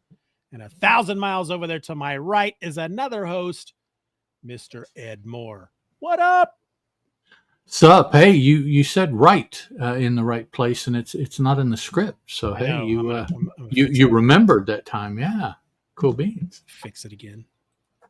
So yeah, excited back talking about some Golden Age Superman. Kind of missed it there over the past little bit with talking about other things and not talking about other things for a little bit. So it's been it's been fun kind of getting back into it, and I'm kind of saddened, although that's kind of a harsh word, but our trip into the Golden Age will be just a shorter trip this time before we get back into recording more about the more contemporary Superman. So I'm like excited, get into it, and then it's like, no, switch up. Because I'm, this is episode 88. It's going to be episode number 4 of season 8. So it's the 4th of 6 Golden Age stories we'll tell in season 8. And I'm like, just having a ball being right in the middle of these, and I'm having fun reading them and talking about them, and at the same time it's like I'm also looking forward to getting back to doing some post-crisis Superman, and I'm sure that halfway through that I'll be like, let's get back to the Golden Age, and so, but today we're looking at the Unknown X. This is the Superman story that appears in World's Finest Comics number 2. Now, wasn't the first issue called World's Best? Doesn't it tell us that on the cover? Formerly World's Best Comics, it says. Okay. So yes, it was. The first issue was World's Best, and now it is called World's Finest, and I think, if I recall, it'll be called World's Finest for the next, 150, 175 issues. So They liked World's Finest better than World's Best. Yeah. There's the cover. Superman, Zatara, Batman and Robin, red, white, and blue. Whoa. I don't know who they are. I just have the Superman story. So I know Zatara. I know who that is. And of course, Batman and Robin. I don't know red, white, and blue. I don't know if those are characters or if this is some allusion to the 4th of July, or I don't know what's going on. I have the place thing pulled up here on let's see. I don't know if they have. Yeah, they don't have the red, white, and blue story spelled out on Mike's Amazing World. So yeah, can't look it up. So the Superman story in this issue, Unknown X, was written by Jerry Siegel. The penciler is Paul Cassidy, and we have an inker listed, Leo Nowak. World's Finest Comics #2 has a cover date of summer 1941. Now, according to Mike's Amazing World of Comics, it probably sold on, well, my show notes say May 16th, but it's May 16th, okay. 1941. Amazing. And let me tell you what happened in the story. Metropolis is gripped by a crime wave under the direction of the Unknown X, a mysterious gang leader. Superman apprehends several members of the gang, but he is unable to make them talk. He is finally able to get a lead on the gang boss when he allows one of the crooks to escape. The crook makes a call. To Arthur Jameson, head of a citizens committee put together to fight the crooks. Superman begins investigating Jameson as Clark Kent. Jameson claims that he is trying to infiltrate the gang to learn the identity of the Unknown X. Later, he receives a threat and tries to leave town, suggesting that Clark do the same. Superman follows Jameson and proves that he is really the gang boss. Jameson holds millionaire Russell Walker hostage, but his plan fails to stop Superman, who brings the crime boss to justice. Ed, what'd you think? I like the previous story a little bit better. Although I do have to acknowledge that this story, they seem to be playing on the rise of fascism or the rise of Nazism in Germany at this time, probably as heavily as any story that they've used at this point. And here in a moment, when we get into the story, I'll explain why I think that. But first, the narrator tells us a new mastermind of crime, the Unknown X, victimizes Metropolis with the most thorough organization of criminals the city has yet seen. Crimes are pulled at great rapidity, by thugs wearing a distinctive armband. When the police fail to achieve results, a citizens committee is formed to combat the menace. But Metropolis's only real hope lies in the intervention of its great champion of justice, the Amazing Superman. Rapidity, that's a good word. You don't see that used very often. And so the armband that they wear is what definitely puts me in mind of, and I didn't look to see who wore them in Germany at this time that the story came out. I don't know if it was a symbol of fascism or if it was the true Nazi party that was wearing the armbands. But I presume it's so that you could walk around in your regular suit, but then when you go to meetings or whatever, you could be recognized because the armband was a separate, I think before this, you saw men doing it at funeraries. They would wear black armbands to show sorrow.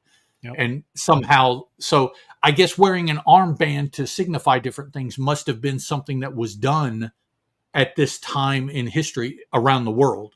You could dress however you wanted to, and then you would just put on the armband that would signify whatever it was you wanted to signify. You wouldn't have to have it sewn onto your clothes and worn all the time or whatever. So when I saw the armbands, I immediately thought of, historical photographs and video that I have seen of, I presume them to be Nazi party meetings, but it could just be the fascist aspect of the German government at the time, but probably it was Nazis. So that is definitely what they're playing on here is these guys are Nazis, but they don't, and I don't know why, but they don't say that.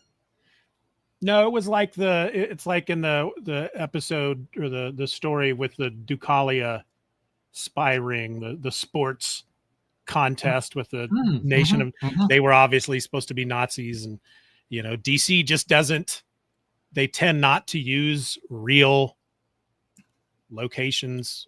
But at this time, but later when we do retcon stories, and what comes to mind is All-Star Squadron, the Japanese are referred to as Japs all the time in there. Yeah. But that was in the 1980s. That wasn't in the 1940s. So maybe that distance of time allows us to be a little bit more condescending and get away with it by using, various epithets and what have you. But at the time, they're like, yeah, I don't know why in the middle of it, I don't know why you would be afraid to use these epithets that are acceptable or are used later. It's like, well, if they're okay to use later, why wouldn't they have been okay to use at the time? Well, and that's the thing, because like I said, we talked about this a bit during that Ducali Aspiring episode, because I'm just as confused as you why they don't just come out and say Nazis. And the thing I think that makes me the most confused is, our thinking is that, why are they afraid? Was it a social thing? Was it why not bring that up? I mean, I'm sure, but at the same time, Captain America #1 is on the stands, and it's got Captain America punching Hitler in the mouth. So Marvel wasn't afraid to do it. So I don't know. I mean, I would think that at this time, there are Jewish creators, there are Jewish men in charge. Why in the world are you not saying, oh, look at these Nazis, they suck. Nazis suck. Nazi, it's like, but that's not, they're hesitant to do that. Now, I will say, at this point, the U.S. still has not officially joined World War II. Yeah. So perhaps that has something to do with it.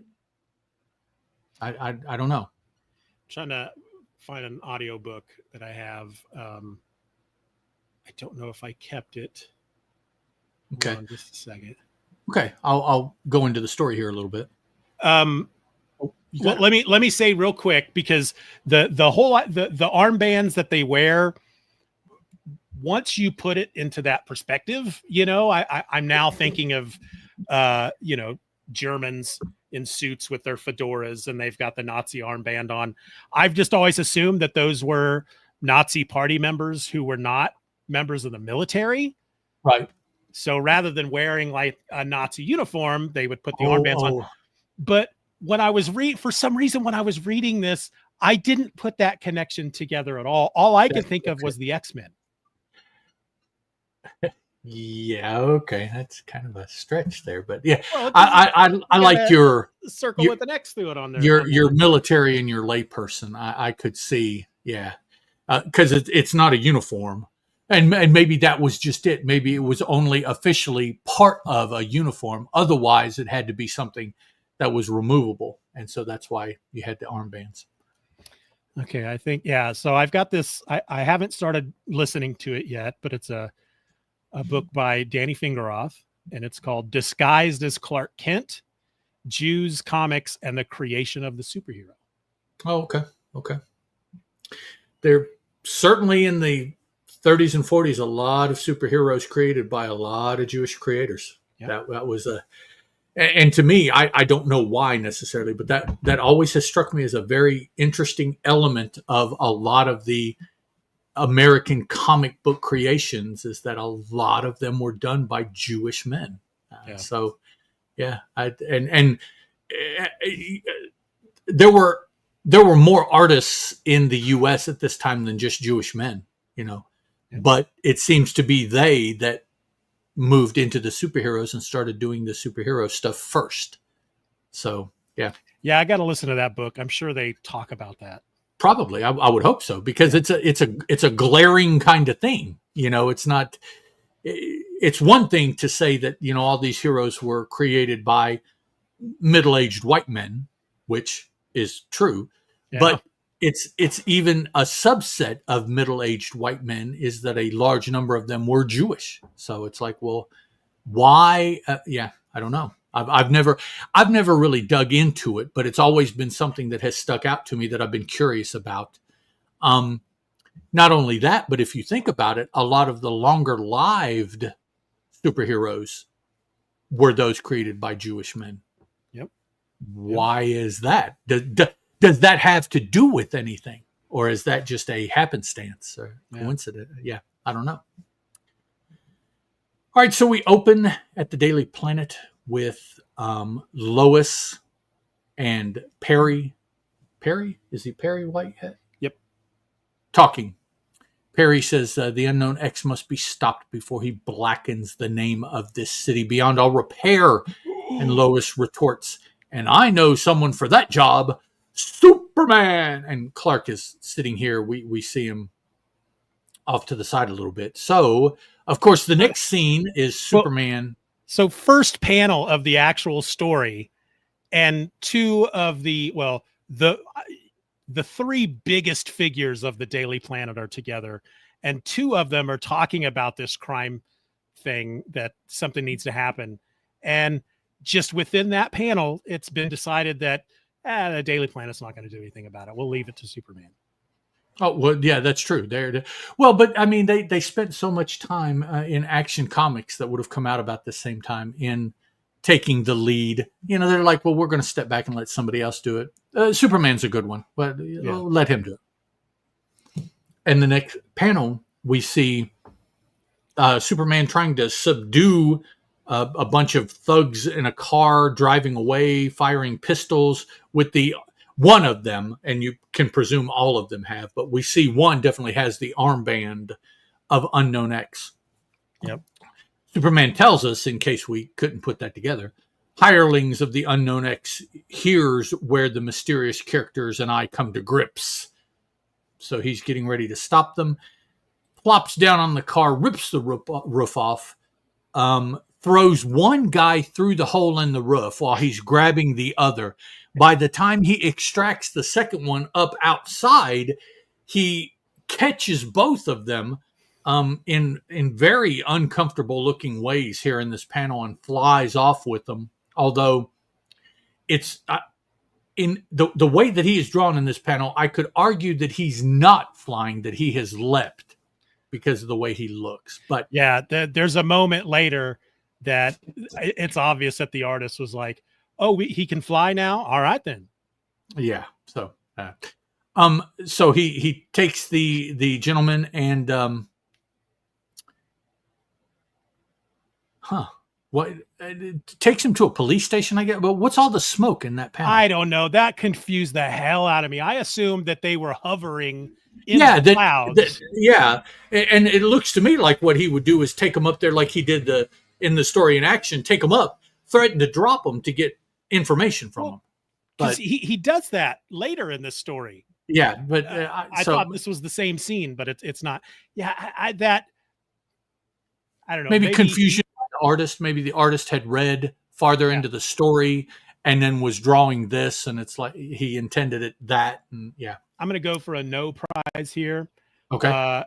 Just they're doing some renovation at the police station, and just before Superman landed, a bag of cement fell over right underneath him. So he landed on that bag of cement, and that's the dust cloud that came. Okay, well, we know that the mayor's office was recently firebombed. That's right. So they could do, we don't know that this story occurs before or after the Action Comics story, but we can presume now that it occurs after. Because of the firebombing, they are working on probably not just his office, probably that section of the building. And so as you indicated, that's what happened here. So I officially award you a Marvel no prize, which we probably shouldn't do on a DC book because one or both of them will like burn up or something. But and the smoke, it burn up. Yeah. Anyways. So Superman, it says, then off leaps the man of tomorrow once more. If I judge my mysterious foe correctly, he will have several crimes being pulled right now that ought to keep my hands full. Uh-oh. Down below, coming out of the jewelry store's back entrance. So he is on patrol, I guess, and he sees somebody exiting a jewelry store. A running thug. Maybe he can give me a clue as to Unknown X's identity. How does he know this is a thug? I don't see an armband. It's there. You can see it in that third panel on the bottom, last panel. Barely see it. Okay. Right there. Let me go. Not to, yeah, that's okay. Now here he grabs the dude and flies away with him. Presumably he's going to go maybe to the police station.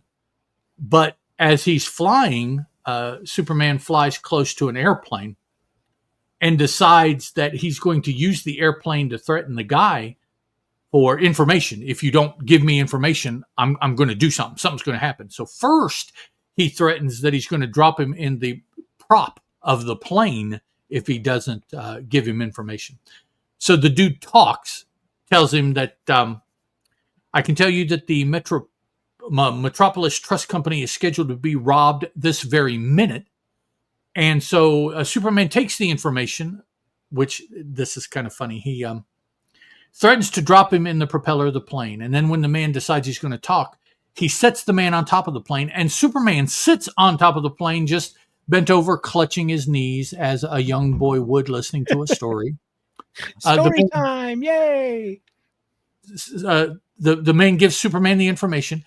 The next panel, Superman jets off and leaves dude on the top of this plane. Now, this also reminds me of like the Spirit of St. Louis plane, whatever style aircraft that was. Yeah. Leaves him clinging to the plane. Hey, what about me? You can't leave me here. And Superman says, that's your problem. That's your problem. Wow. Yeah, I mean, an airplane, even an airplane with a propeller, they still got to go pretty fast. Oh, yeah. No, to stay aloft. Yeah. So, and you kind of see that by the way he's hanging onto the wing in that last panel, whereas the one before it didn't seem to be as big a deal. Right. So, yeah. So this is where obviously the artist is like, oh, Superman can actually fly, because there's no way they could try to pass this off as leaping, because no hovering, he's turning in midair. He's flying. Yeah, this is the flying pose that you think to see. Right. And I love how he's carrying the guy by the back of his collar, thrown over his shoulder like a freaking backpack or something. Right. Yeah. He could slip out of his jacket at any point back there and just die. Well, as long as he keeps his arms down, he'll be okay, unless the jacket tears. Superman don't care. No, he really doesn't. Superman's sensitive hearing picks up the sound of an explosion from the vicinity of the Metropolis Trust Company. So he chases that down, leaps into flies into the, combination here. First, it looks like he's running in the flying panel here in the middle top. Then he jumps into the window, which is fine. The way that's drawn, it makes sense. 1, 2, 3, 4, 5 guys here. Deliberately, the thugs unleash a hail of bullets toward the cowering employees. I guess the employee, looks to be the one wearing the vest. Well, no, actually, I guess it's two. The ones in this panel, you've got 2 men with hands up, 3 men who don't. So I guess the employees, obviously, are the hands up, and the thugs are the others. You see one dude with a Thompson submachine gun here. He's got an armband on, so he's an unknown ex-member, whatever you want to call him. Getting ready to shoot at the employee that they're holding hostage. Superman jumps in front of him, blocks the bullets, says he's got to catch them all. He can't afford to miss a single one, meaning the bullets. Here's where you catch one right on the chin, and he punches the dude that's shooting. As he does that, one of the other thugs comes up behind him and hits him in the head and knocks him down. Which Superman starts getting his butt kicked here. I would think that's like punching a brick wall or something. Right. I don't know that.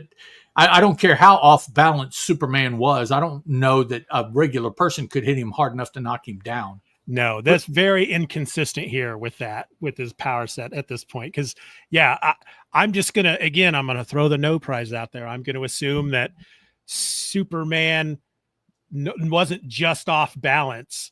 He tripped and he was going down as the guy runs in and hits him like, I knocked him down. Okay, he could have tripped on the dude he just punched Yeah. because the forward momentum of the punch, and he tripped on the dude's feet as he was falling, and he's getting ready to fall down, and before he can catch himself or fly or whatever, the other dude jumps on him. He sees that, and yeah. So Superman's on the ground. He's punching one, punches another, grabs all three of them up, and shoves them in the nearby vault. Looks like a safe to me. Right. Shoves them in there. Takes the door where they have blown it off and it's all mangled and everything, and he rebends it. He doesn't really fix it, but he bends the vault door to where now it fits onto the vault, and so shuts in these three thugs until the police can arrive. He doesn't say so. There, that ought to hold you is all. One of them got away. Now, interesting, when you first see them, there are three of them and two employees. He just shut up three in the vault, and a fourth one is escaping on foot. So apparently somebody was off panel in the initial panel. And he's escaping, and then Superman says, let me hang back a second and see where he runs, because hopefully he'll lead me to more of the men, or lead me to the leader, or, lead me to something that will be useful in taking out this unknown X mob. So the dude runs into a drugstore, jumps into a phone booth in the drugstore, which we know at this time is where phone booths always are. Drugstores always have the phone booths that you can go to. Usually, rows of 3 or 4 of them, each with their closing doors. So we saw that in the previous story in action. A police officer chased Clark Kent into one, and Clark mysteriously wasn't in it. Must have had a false back panel or something. So this unknown ex-assailant runs in and makes a call to Jameson. Indicates he's Benji. And Benji is telling Jameson what's going on. And Superman overhears this and assumes now that this Jameson, who is head of the Citizens Committee, which was formed to battle the unknown X, must now be involved, because this bad guy is calling him directly. Yeah, I can only assume that Superman's also hearing Jameson's the other side. Yeah. And I think that because in that third panel, you see 2 balloons. Yeah. So, because otherwise he's like, when I read that, when I got to that second panel, the first panel, he's like, "Hello, Jameson. This is Benji calling. Listen." And Superman goes, "Jameson? Why? He's head of the Citizens Committee." There's a lot of people named Jameson. So why does he hear that name and immediately know who he is, unless he can hear the guy's voice and recognize? Or he just assumed and made a connection. I mean, he could, That's too much of a coincidence. Yeah, it is. Yeah. You're right.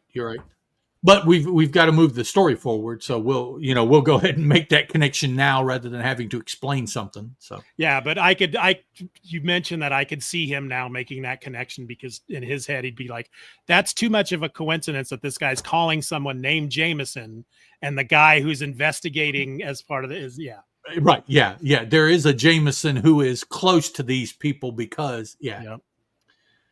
So he listens in, and then Superman, and then Superman decides that he's going to go over to Jameson's office. So he heads over there. Nobody in the office. He goes back to wherever, changes with the outer garments from beneath his cloak. There you are. You mentioned they call it a cloak. Superman puts on his Clark Kent duds. So he's going to go up and see if he can see Jameson as Clark Kent, even though he just tried as Superman and saw that Jameson wasn't there. So he goes up to the office, knocks on the door, and sure enough, Jameson is there now. Right? Didn't he say that the empty room, Jameson must be out tonight? Yeah, that's just weird. Superman looks in the office. He's not there. So he's like, well, I'll go visit him as Clark Kent. So he goes down, changes it into Clark, goes up, and Jameson is there. Back from lunch. Okay, yeah. Moving the story along. It just, yeah. Clark Kent of the Daily Planet, Jameson recognizes. Clark immediately launches in, Through another source, I've learned that some of the unknown X's men are in touch with you. Why? Jameson says, I've pretended to cooperate with them just to draw them into a trap.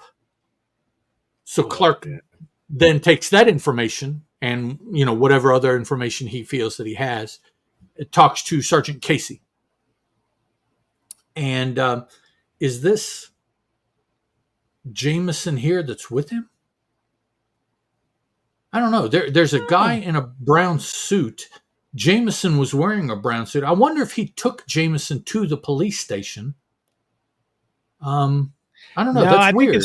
I think it's just some dude in a brown suit also. Yeah. Okay.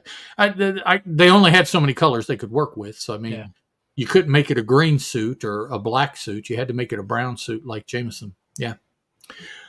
So he tells Casey that he thinks Jameson is mixed up in this somehow. And Casey asks him, well, how, why? And he pulls the reporter privilege and he's like, I just know, or, that kind of thing. So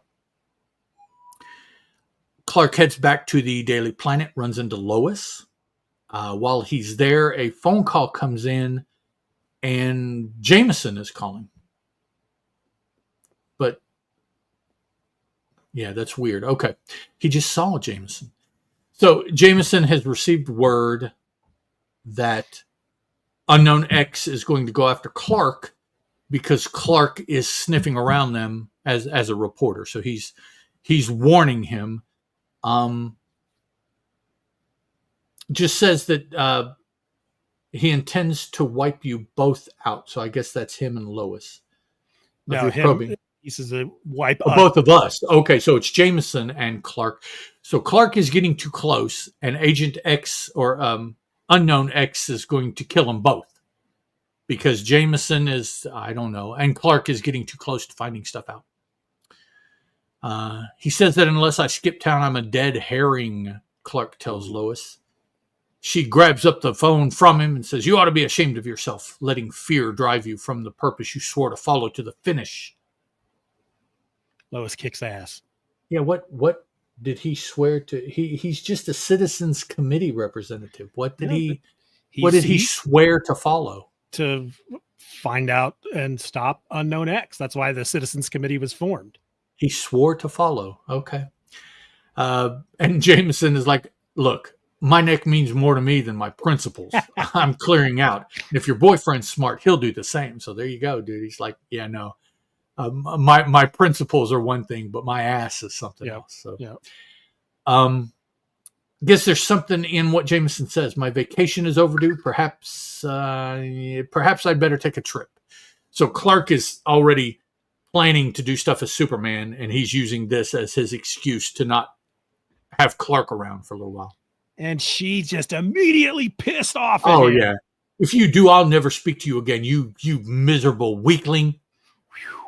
Which she was already pissed enough at him from the last action story from where he was police commissioner and all this stuff. So, but Lois, be reasonable. What good would my friendship be to you if I were dead?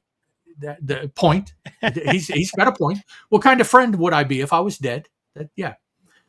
Why be so stupid about it? Beat the Unknown X at his own game. Go to the rat hole where he hides and drags him out by his ears. By his ears? Me? Oh, you're hopeless. If you only knew how much you exasperate me, Clark Kent. But all I said was, and she's marching out as he's saying this. So she leaves, slams the door hard enough that she breaks the glass in the door, which is just kind of funny out of nowhere. So now Clark changes to Soup, jumps out the window, which later. Okay, I was going to say, I didn't know the Daily Planet was on the waterfront. But he flies to the waterfront and jumps in the ocean. We have a couple panels of him swimming around, looking for something. He spots a boat, which I don't know how he can tell that he has the right boat. Jameson's yacht ahead. I don't know how he can recognize a boat from underwater. I would think so many of them look pretty much the same. And in the third panel, when we see this boat, this doesn't look like what I would call a yacht to me. No. It looks like a much more workman kind of boat, a Navy boat maybe, or something like that, but not a luxury yacht. Yeah. So Superman finds it. He presumes that Jameson is on it trying to make a getaway. So he's using his yacht. Jameson and the captain find that the boat isn't responding the way that it should because underwater Superman is steering it, grabbing the rudder physically and directing the ship where it wants to go. So I would presume instead of heading out and away from the waterfront, he has steered the ship so it's going back to the waterfront, probably crashing into a wharf or something like that there, I would think. Captain says the ship's haunted, and just about this time Superman pops up, says possibly, and Jameson, is that actually Jameson? We're not told, but he's wearing a brown suit. Spook's nothing, he's to blame. So the dude heard the captain and saw Superman, so he's responding to the captain, responding to seeing Superman.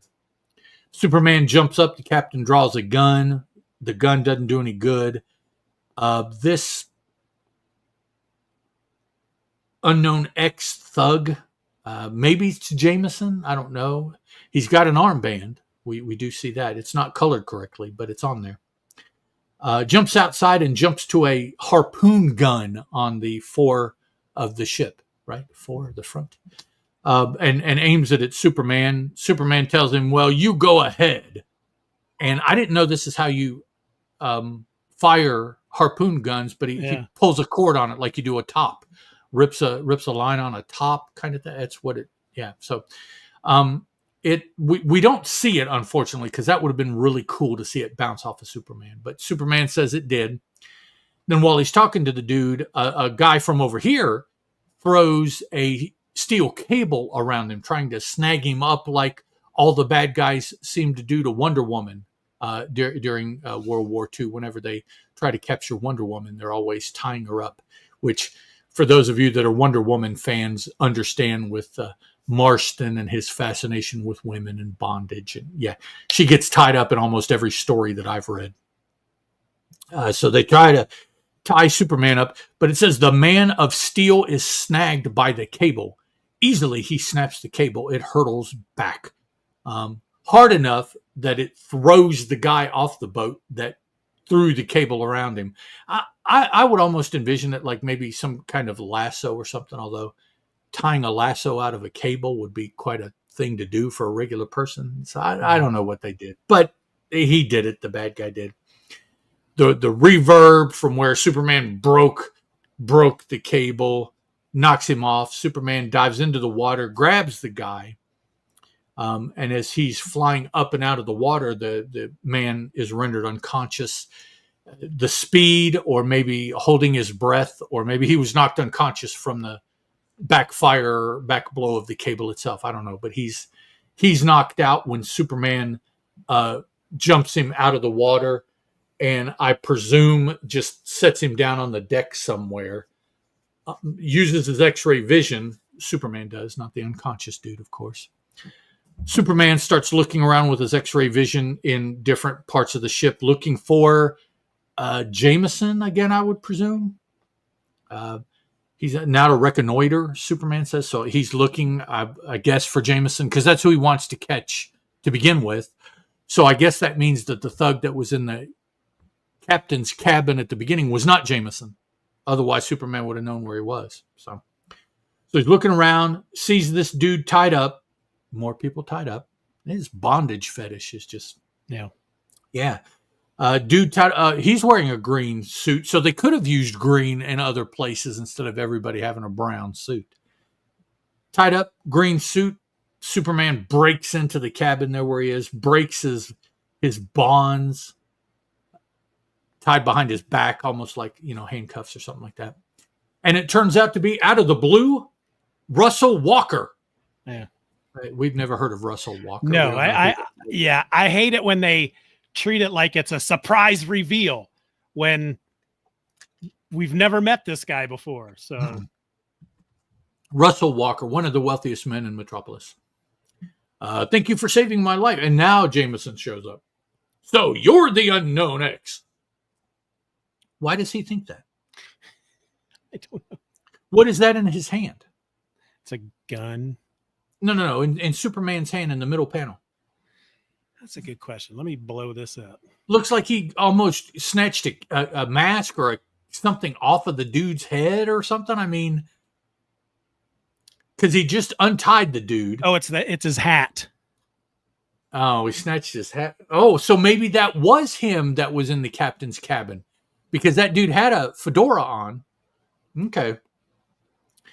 Jameson, so you're the unknown X. I still don't understand how he made that connection, but Jameson had his gun because Jameson is holding a pistol on him.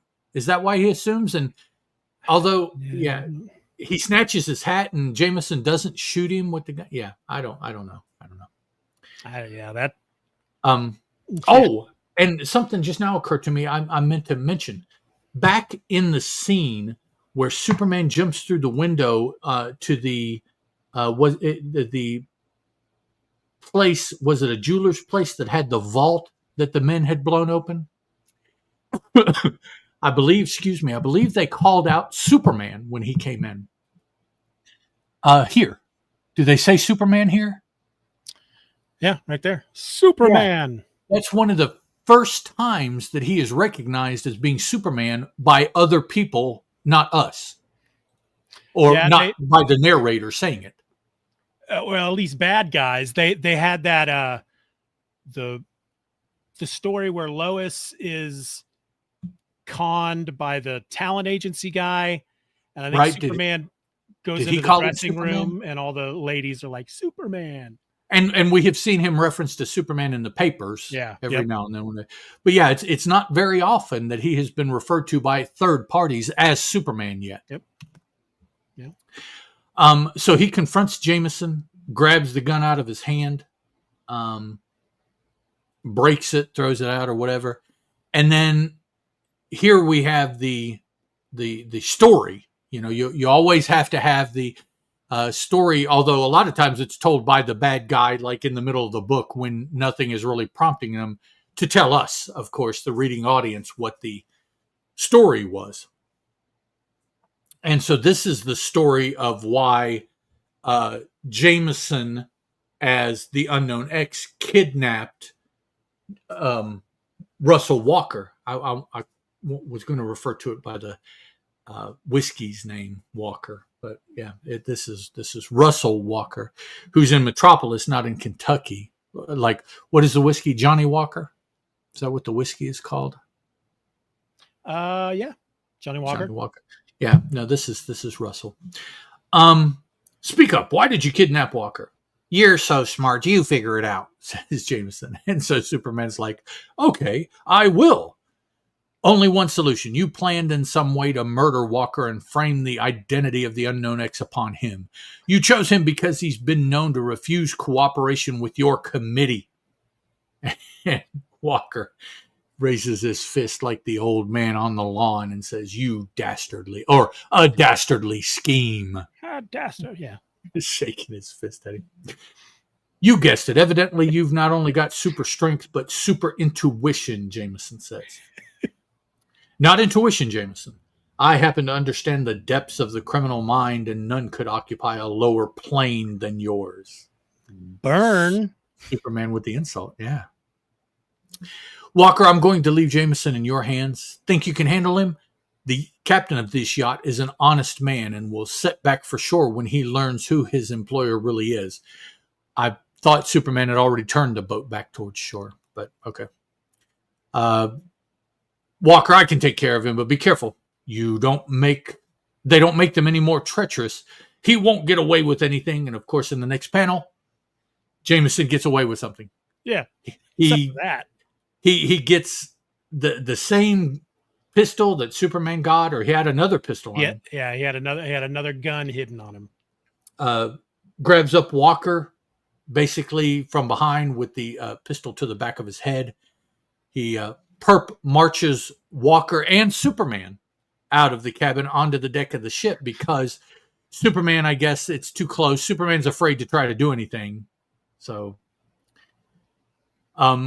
he's telling Walker Jameson is telling Walker at gunpoint to jump off the ship. And as a matter of fact, Superman, you can do the same thing. So he's telling the men under gunpoint that they can take a flying leap. And Superman does. He takes a flying leap and he does a somersault and comes back at Jameson and punches him in the head, slamming his head into the bulwark, forcing him to drop the gun. The punch killed him. Smacking his head on the ship killed him. Something killed Jameson here. He's got to be. So Superman leaves. Walker exclaims as Superman is leaving, "How can I ever reward you?" Superman says, and this is Superman throwing this basically over his shoulder, this statement over his shoulder. As he's going away, he doesn't turn and talk to him or anything. He's intent on leaving. Superman says this as an afterthought. "I'm not asking for any reward, and you'd better go forward and explain the circumstances to the captain." Just struck me as kind of a weird thing to say in this situation. Yeah. And in the office, once again, Perry, Lois, Clark. Clark is giving the story. Perry is thanking him or congratulating him on the scoop. And Superman says, "Well, actually, it wasn't just me. If it hadn't been for Superman, I wouldn't have known," which is like, duh. "I wouldn't have known most of what occurred." And it's like, well, yeah, it basically is because of Superman, because you are Superman. So it's, yeah, okay. And so there we go, all tied up in a nice, nifty little bow there. So what you got? Well, I thought maybe it was the other one. I thought this one was the one that had 3 different occasions in which Superman says, "Hey," but it might have been the previous. Yeah, I believe it was the previous one. I was going to mention that. Yeah, it came to mind when I saw it, when I was reading it, and I forgot to mention it. That's one of your favorite affectations of the bad guys. Yeah. This was another fun one. I didn't like it as much as Action Comics 37, which we read both of them for this live stream. The whole style of it was a bit lighter. It just felt. It seemed more, and I didn't pay any attention. I don't know what the page count was, but it seemed more stretched out, or not stretched, but it seemed more laid out linearly. Yeah. Whereas that first one seemed like a lot of stuff was put into it. Whereas this one had a little bit more room to breathe from panel to panel, from part of story to part of story. It was, in a way, it was a little easier for me to follow because basically there was just one dude, right? Yeah. Once he got a name, that was Jameson. In the Action Comics story, the dude to follow was the police commissioner, because he kept getting killed and dying off, and then there was somebody, of course, who was in charge of all the badliness. Come to find out, but this one, there was one person that we were trying to find. Then we got a name, and we could just follow the name through the rest of the story. So it seemed smoother, I guess. This story seemed a little bit smoother than the Action Comics story. Yeah. That was very broken. New commissioner, dead. New commissioner, dead. New commissioner, dead. Yeah. Whereas this one, it's like something is happening. Let's do the investigation. Oh, well, this dude is a suspect. Let's follow this dude. So it's, although they were both written by the same guy, right? And they were both drawn by Paul Cassidy.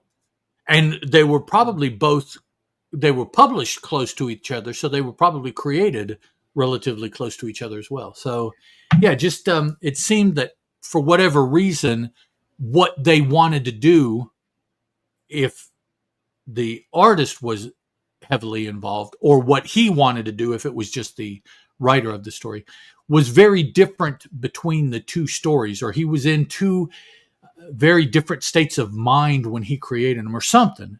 It almost feels like it was two, which I guess it could have been, two different creators. I mean, we know at this time, I just read an article about a woman, and I forget her last name was Noto. I forget her first name. Red Sonja writer. Yes, very good. She was probably the one responsible for the first 15 to 20 of the Red Sonja stories, and not Roy Thomas. He took the credit that was not due. So I had no idea about all that, and I'm like, and I know that stuff like that was done a lot to get more money, but then a lot of these creators found out that they needed actual help to do all the work, so they would enlist somebody and pay them under the table, or they would help them as a favor or whatever. Maybe these two stories being back to back, maybe there was some ghostwriting done for one or the other, and that's why they feel different, which is actually the point I'm getting to.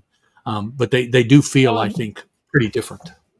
Being not as packed full of stuff, the art itself, not as many lines, used on the page. So the combination of the story not being as packed and the art not being as, it just feels very open and breezy compared to the other one, Yeah. All right. Well, you only have a few minutes. So any final thoughts about this?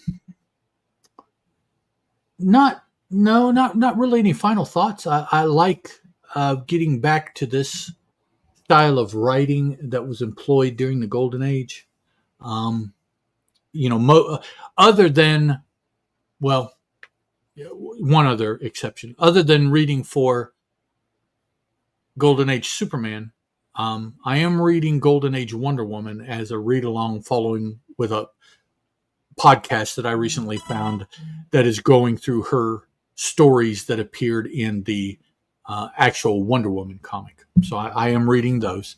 Those are the only two Golden Age things. Everything else that I read is either some of my favorite stuff, which is in the late 70s, early to mid 80s, or contemporary stuff, if that's what I'm reading. So it's always refreshing, palate cleansing, and kind of educational, but in the sense of seeing what it was and being able to compare it to what it is. Yeah. And so I like these tastes of the Golden Age stuff. Now, I'll be honest, I cannot sit down and read 4, 5, 6 Golden Age stories back to back. They wear me out. But, I can do that with, like, say, a contemporary book.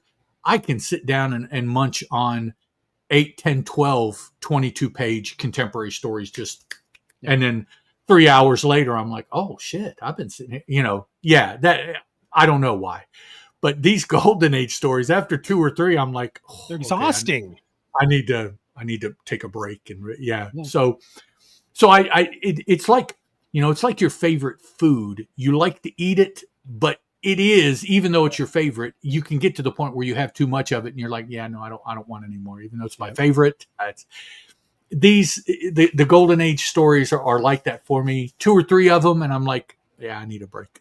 And I find that even with, although of course they aren't Golden Age, but when I go back and read the early Silver Age stories for Marvel from the beginning, Fantastic Four, Spider-Man, things like that, I can only read 3 of those before I'm like, they can be pretty dense is the thing. There's just a lot. I guess that's what it is.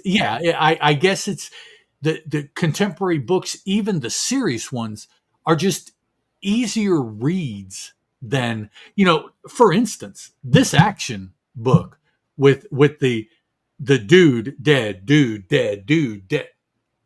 You're not going to read anything like that now. There'll be one person will die, and then they'll just use that as the through fare for the rest of the story. But these stories, I guess they plus two, I think maybe part of it is like a lot of the questions and inconsistencies that I'll have come to mind as I'm reading these Golden Age stories. And over the course of a whole story, there's a whole bunch of those things that are in my head that I'm having to pack down to keep reading until finally I get to the point, like, I can't ask any more questions. I just, you put all that together, and it's exhausting reading too many of these in a row. Yeah. Now, a couple today, couple hours, couple tomorrow. I can keep reading them, but yeah, in one sitting, more than 2 or 3, and I'm just like, okay, I need a break.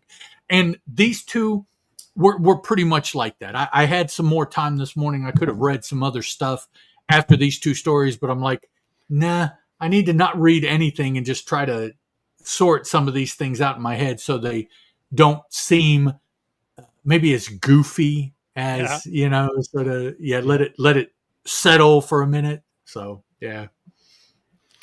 All right. I don't know that I have anything else to add other than to just say that I did enjoy both of the stories that we read for the live stream. So I did enjoy this Unknown X. But it does seem like with the past 4 stories for the show so far, Golden Age, it's been spies and just your basic racketeering mob thug type things. And yes, and I'm ready. I'm ready for them to make just another shift at some point. We need to get back to some Luther and some characters like that. Well, we both know that Superman has this huge rogues gallery. And as we're going through this, I'm thinking, so his rogues gallery has only been like since the Silver Age up. I mean, he doesn't, Maybe. because it now, understandably, 1941, Europe, Japan, Germany, Italy, World War II, there's a lot of stuff on their mind that they want to say. And so right now I could see that, because here, within another year and a half, they will have one of the greatest super villains ever created in real life to talk about all they want to in Hitler. Now, they don't know that that's coming up necessarily. Maybe they're starting to get a sense now. But so, yeah, I guess they don't really need supervillains yet. Yeah. But it is weird to think that we are 3 years into the first 3 years of Superman's publication. And yes, they've introduced Luther. Yes. And the Ultra Humanite. That's it. But, well, even the Ultra Humanite isn't really going to stay a Superman villain. That's true. So really, Luther, who has always appeared as a villain. So, I mean, he is. Other than that, yeah, it's like you've got Perry and Lois, and they'll be around, but no long term. I want to use him again. Bad guys. Yeah, I don't know why that is. I'll have to start looking up. Maybe I'll do that this afternoon. Just start looking up his rogues and see when they appeared. Yeah, so there has to be some from the Golden Age that carry through, like Luther. I mean, we obviously now know that one he'll go through. But yeah, it's like we're 88. So we've talked about 88 different stories, and have one bad guy that we will see majorly again in the future, and that's been it so far. Yeah, that's weird. I think it is. Yeah. But yet at the same time, we get villains like the old man in the orphanage in the basement. Oh, we get some good villains, yes, but they're obviously one-off because they're right. That guy's not going to come back and pester Superman again. Doug, what up? Doug's in the house. What's up, Doug? All right, well, let's wrap this up so you can be on your way then. In our next episode, Metropolis is rocked by a series of baffling robberies committed not by hardened crooks, but by a mailman, a bank manager, and even Lois Lane. Each under the sway of a mysterious Black Radio's hypnotic command. Superman must trace the signal to the twisted psychologist behind it all, resist a mind-bending attack of his own, and flip the hypnosis back on the villain to secure a confession and save the city. That's next time on episode number 89, when Ed and I are going to look at Radio Control, the Superman story from Action Comics number 48, published in May of 1941. So yeah, until then, folks, thank you for listening. I'm Steven. That's Ed. This was the Superman Super Show. Bye. Ciao. So yeah, radio control sounds like we gotta It's something. Yeah, that's but that's it's rather interesting. it's you know, it's just it's another hypnotist thing. So we'll see. We'll see. All right, man. I'm gonna go ahead and jump off. I know Terry's already waiting for me in there. You can sit here and talk to Doug since he took the time to hop in right at the end here. Right. Yeah, Doug, I don't want to dismiss Doug, but I have gotta- something pre-planned that I gotta head on off to. I have a carton of Blue Bunny soft Uh-oh. serve cookies and cream Uh-oh. ice cream that I'm gonna Ooh. jump in on here in just a minute. Yikes. Okay. All right, guys. Ed, thank you. 2 weeks from now, that's what we'll plan. And Okay. it's Let's the take a look here. That is 26th. 6. Same time, same bat channel. Yep. And anybody watching, I will be trying to live stream tomorrow morning at 10 to do an episode of Hither Came Conan. I hope you all join me. Bye. I should end the stream. Bye, everybody.